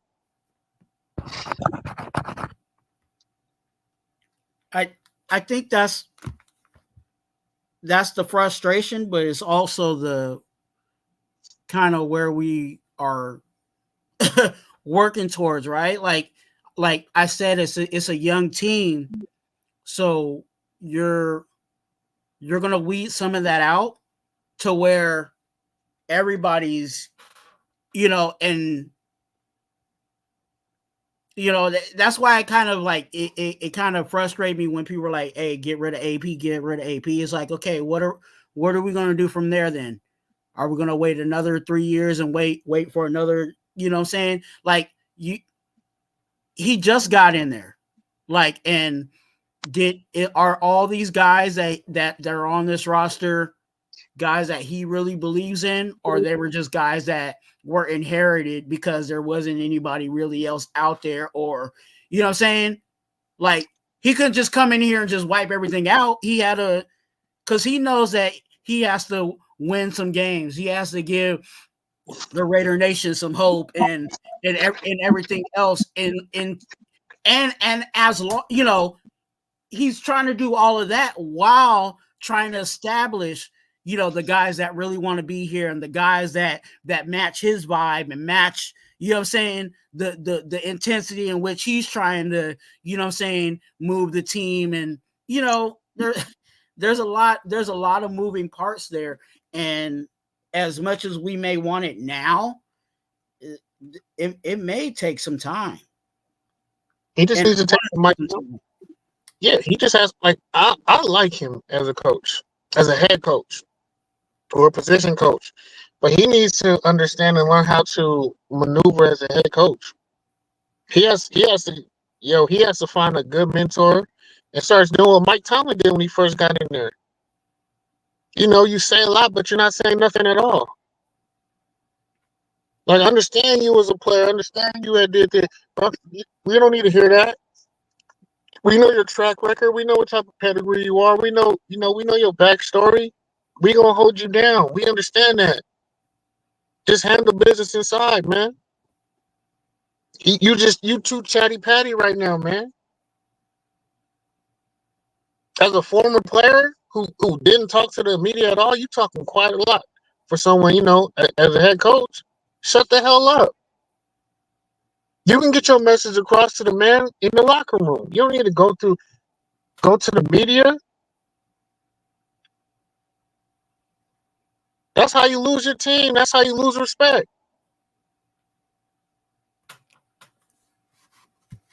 You know, like just like, honestly, he had a diva mindset for a little bit. I understand why a lot of fans was like, they can't deal with him. You couldn't even argue it.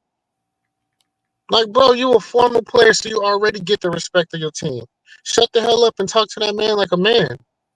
No need to degrade him. No need to talk down to him. No need to say yeah, man, I need you to play today. Can you play? Why can't you? You know, understand you've been there before.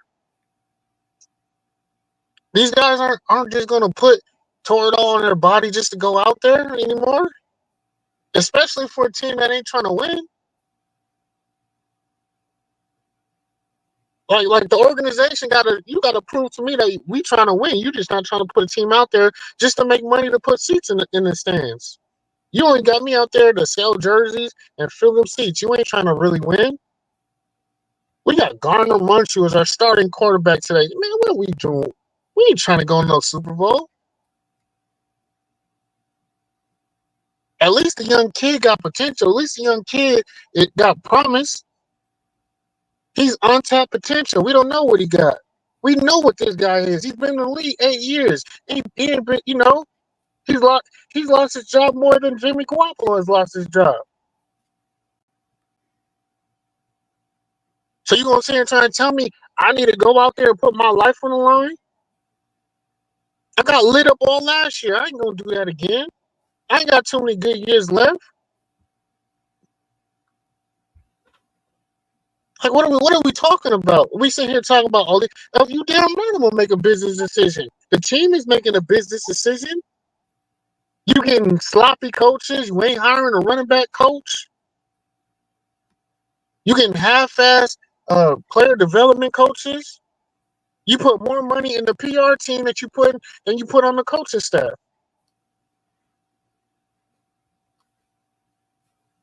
You got a better strength and conditioning coach for the WNBA team than you got for your NFL team.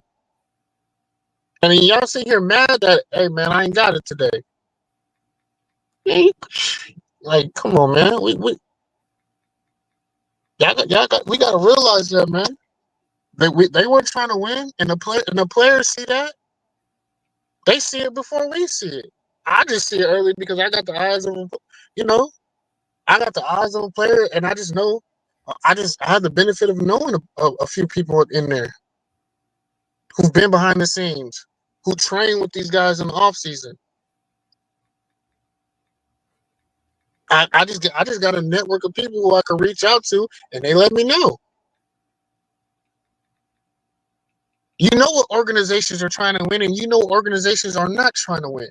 And right now, our organization that we cheer for is not trying to win. So if I'm not healthy, or if I can't jog out there, or if I'm, you know, there's certain injuries that won't get worse that I could play with. But there's some injuries that will get worse if I continue to play on it, and that's what a lot of our guys have. I mean, nobody said nothing about Max Crosby about his ankle. He could have played on his ankle. He did last year. No one said nothing about him not playing on his ankle.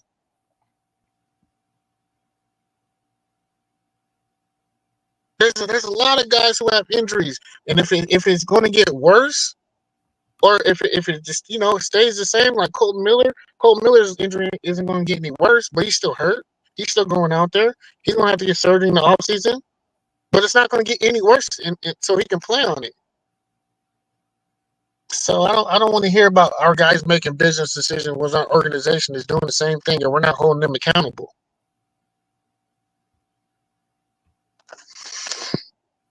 But with that said, it's 8 o'clock.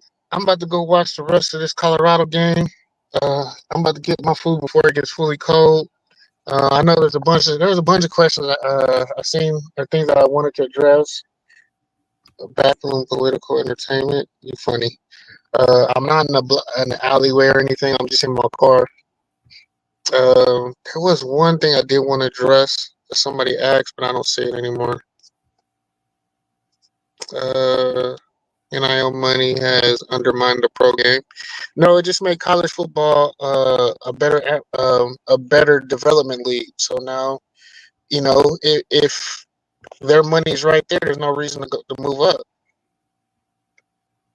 You could be if you're a starting quarterback at Florida or Tennessee, you can get a good $2 or $3 million. Why would you come out if you're going to be a 5th-round draft pick? But in Tennessee, you won't get superstar treatment because Tennessee only has that. Tennessee's a college town. So if you're in a college town or college state, there's not really that much of an incentive to leave right now and go to the pros. Especially if you're like a low or mid-tier draft pick and you could come back and possibly have a way better year and then become a possible lottery pick. That's what all the kids are going to do.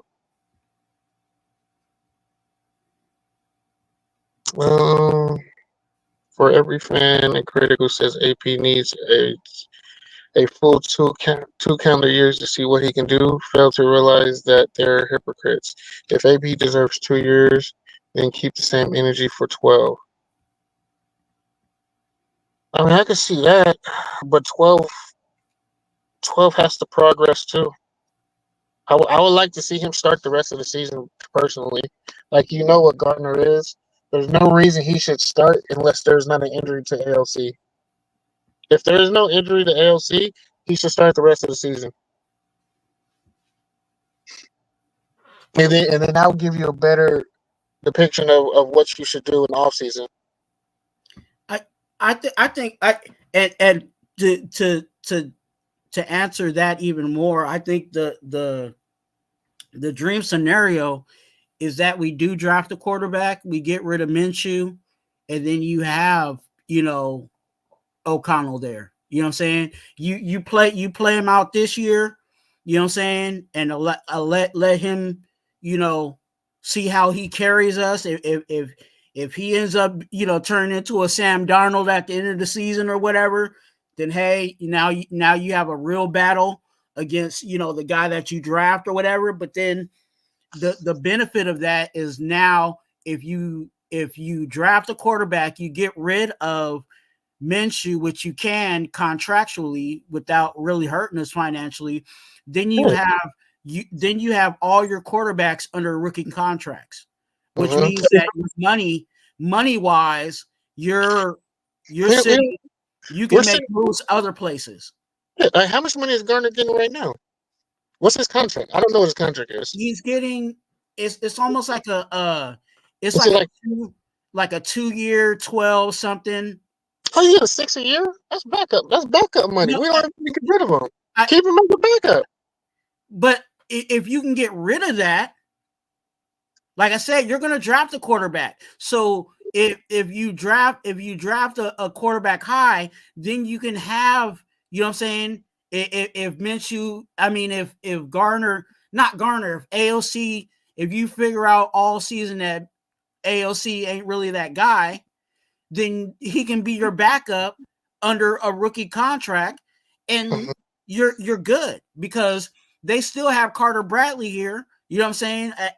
On the practice squad, so there's really no need to have Carter you know what I'm Bradley. saying? Carter But I'm Bradley. just saying he's going to be Carter Bradley's going to be the practice squad quarterback until you know what I'm saying until the cows come home. But I'm just saying for the top 2 quarterbacks that we currently have that we're functioning with under the roster, you draft the quarterback high.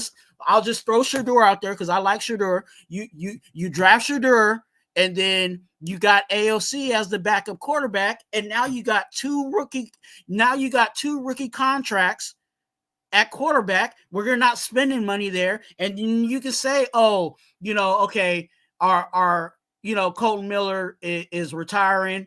Okay, let's just get the top left tackle. Let's not even play around with that. Let's not even draft that guy. Let's just whoever the all pro free agent that's out there, let's go get him and let's go run it, because we got the money to play with. Oh, the top corner. Oh, I'm not, Ramsey's getting old, but I'm just saying a top corner. We need that. Oh, let's go ahead and throw them dollars at him because we got it.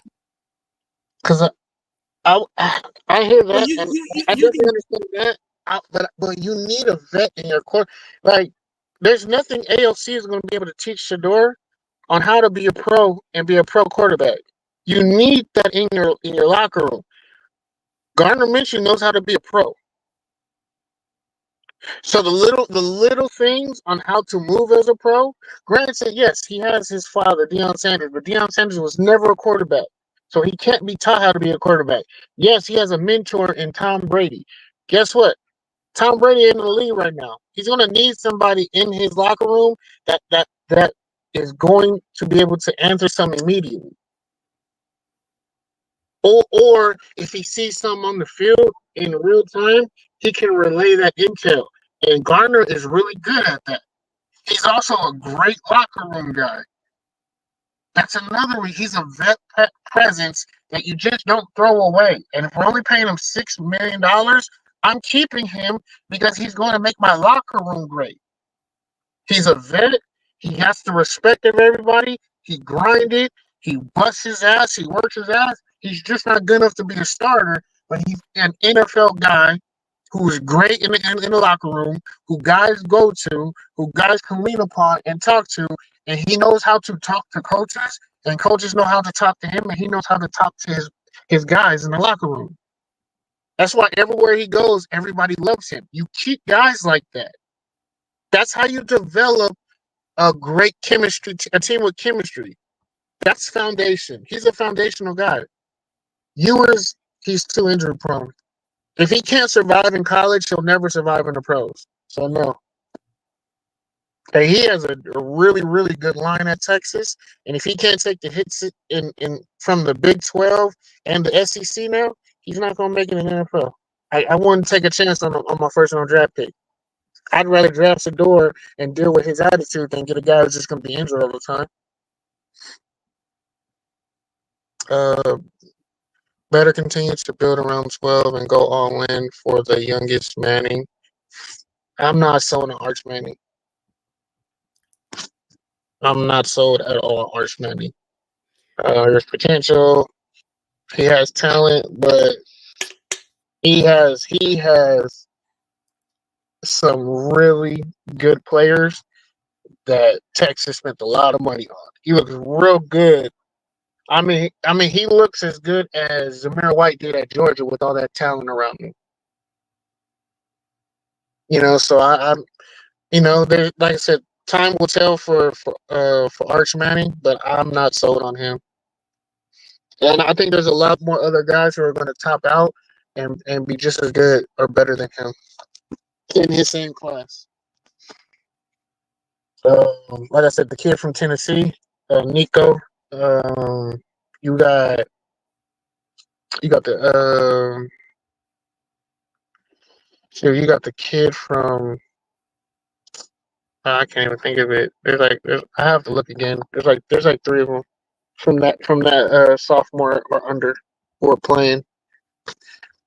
But yeah, I mean, it's just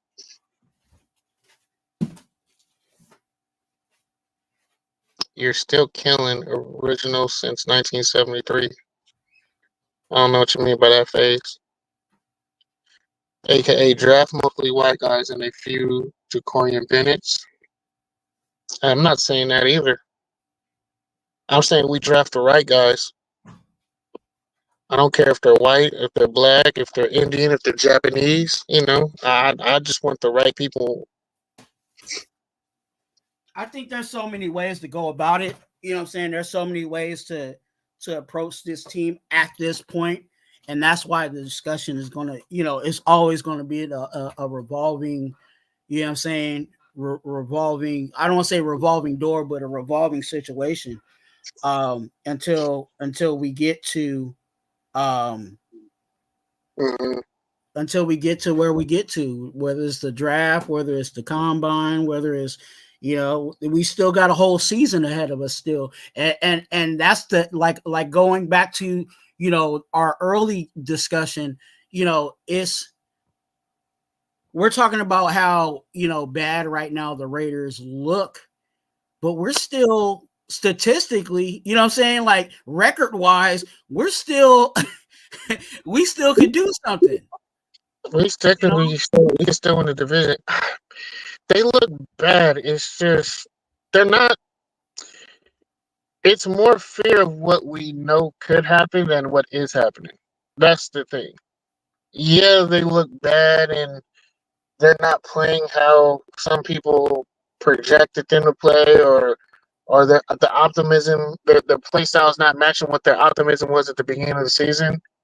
I mean, but I never had that. I don't see what people see. So I don't see as bad as a team that other people are saying. In fact, I'm seeing them play better than what I gave them credit for, to be honest with you. Like I said, I'm giving Patrick Graham credit. I still don't think he's a good coach because he doesn't produce or develop players. And part of coaching is developing players to play better in your system. Are guys producing in his system? Yes. But are they really playing better, and are they developing? Are they getting better? Or are they still falling for some of the same tricks that these DBs continue to fall for on these lag routes, or slants or double moves? It's just too many things that don't go on paper that I see. That comes with coaching, and that comes with watching video, that comes with training, that comes with hey, I'm seeing this, I need you to work on this in the offseason. Now, I do see that the more comfortable Patrick Graham does get with these guys, and he trusts them to be able, trust the line to get pushed. He has blitzed more this year. Can't be mad, I can't be mad at his aggressive with his play calling, but I just don't like. I dislike seeing the lack of development with players, especially young players, especially players who've been on this team for 2, 3, or 4 years now. Like that's really, really frustrating me. And that's like, honestly, that's with 3 different regimes now with the coaching staffs. You had 3 different coaches who haven't been able to develop guys. So that's something that needs to be answered. Why is it? Who is really developing these players? What are you doing to develop these players? Because that needs to be addressed. Like that's the biggest. Personally, that's the biggest issue I have with Raiders right now. It's not coaching. It's not players. It's the lack of development. And if we can't, and I'm gonna be honest, I don't care who we draft. If we can't develop our draft picks, what does it matter how good we draft? Like those 2 are hands in hand. Yeah, we've been drafting bad, and we ain't developed guys, which is why we've had issues. But now we're not drafting really that bad. We're just not developing guys. So when we do, like Avakazi said, swing on somebody or take a chance on somebody, yeah, we take a chance on potential, but when we take a chance on potential, that means you have a plan on what you're going to do with this guy, and you're going to develop him into what you need. Mm. And that's what we're lacking. Like I if we had a better development program, I would have not been as mad about the Tyree Wilson pick, because I know we're going to develop him into what we were going to need on that defensive line. But I knew we didn't have no development team, so it's like the dude, hey, like guys who are not self-starters, guys who don't do it on their own. If we don't need to draft guys who can't do that, who don't have an off-season workout plan with themselves. Because if they don't have that, nobody's going to develop on this team. So, with that said, I'm gonna let you close out your show, brother. It has been fun. It's nice to be back. I've seen everybody in here. Hit that like button, hit subscribe. I know Twuan was 4 away from 400. We definitely should have hit 400 within this last hour. I was supposed to be gone, I think, like 45 minutes ago. After coffee, man, I didn't even get to say Ozzy before he left. It was nice talking and chatting with you and hearing your voice again. Seeing some of these people in chat. If I missed y'all, salute y'all. Nobody developed Bowers, dude. Came in killing. Okay, unfazed. You do realize that Bowers was at Georgia, and that program has been developing guys for quite some time. So you see how Georgia has a development program. They have a strength and conditioning. They have a nutritionist and all that. And he's developed over time with great coaching down there with Kirby Smart and his staff. Now he's transitioned to the NFL. That has to continue within the staff. Now he can do it himself personally, but just understand, if you have to do it yourself and spend your own money and get out there to catch balls from your quarterback, you're probably going to be looking in like 4 or 5 years to, if they're not going to give me the bank, if you're not going to give me the number one money as a tight end, I'm probably going to look to go somewhere that is going to value me more. Yeah. So that there's a lot that comes with it. I think you said something about somebody said, did I read the Adam Scheffler article about Devontae Adams? I have not. I probably won't read it. So what's going on with Devontae? The latest is they're talking about that he might actually just stay with the Raiders. So it's whatever. I don't at this point. I'm not you know what I'm saying? I'm not really talking too much about it. You know what I'm saying? People do ask me about it, but I'm not really, posting any videos or anything about Devontae Adams. I'm just waiting until the ink is dry on whatever they decide in regards to Devontae Adams. And that's just the situation with it. But we gonna keep going. We gonna go, man. It's 3 hours. 3 hours and 20 minutes that we have been live. I did talk about earlier in the live, talked about the Raiders and Steelers game plan. If you want to go watch that, go watch the early part of this live and definitely check that part out. I will be changing it up here and there where I will, just do my Raider gospel on what I feel about, each week, or it might be a situation where I have people pulling up. But it's not going to be like this all the time. But definitely, we are 2 away now from 400. So definitely, if you guys have not subscribed, go ahead and hit that subscribe button. If you guys have not hit that like button, definitely to help this channel grow. And definitely Up for Review is a channel that you definitely want to be a part of. So definitely go over there and subscribe. I think we're ready, Paul. I'll answer your question in about like an hour or two. Let me just go eat and digest this food, and I'll be on the live. And after the game, Tom might come by, and I'll speak on that. I'll even respond to. I think I already said about that. I think I responded to it earlier. What I told you about the Devontae situation. I don't read Adam Scheffler like that. I just don't read Adam Scheffler. I don't. Most of the stuff he knows, I already knew. So, yeah. But I'll talk about it on my live. But I'm supposed to get in this house a long time ago, and I'm about to go eat. But thank you again. Love everybody. Hopefully you see everybody in there. Tell your friends and family, and we need to get Twuan to 400. It's just two-way, man. Two-way. Man. Two-way. There's 2 people in here right now that probably ain't subscribed. Just subscribe, man. You know what I'm saying? You know you was entertained. You know you like him, my voice. You know you like the brown crackers. And even if you don't like the brown crackers, it don't matter, man. Get this ism. Get this prayer. You know, like you see the title? Chaplain of the Nation, man. This guy right here is a prayer warrior. He was praying for me through my situations. And he's really, really about that life. And he is an amazing man. And I appreciate having him in my life. I appreciate having some of y'all. No, I'm not gonna say some. All of y'all, even though y'all get on my damn nerves, I appreciate all y'all too. So with that, I'm gonna let him close it out. I'm actually leaving this time. Love you, brother. Thank you again for everything. You too, man. All right, you guys. I'm real quick. Hit the like button. Stizan. Twuan, hey Twuan, hit that like button. Why? Because I like you. And if you like the Raiders, subscribe. Also remember, you're a blessing. Be a blessing to someone else. And let's go, Raiders. What up, Lo?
Today is a day when our heroes of the past become our legends of the future.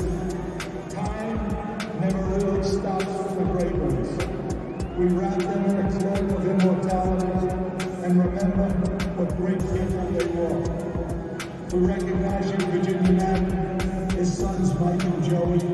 They were a football family, so that John could pursue his dreams.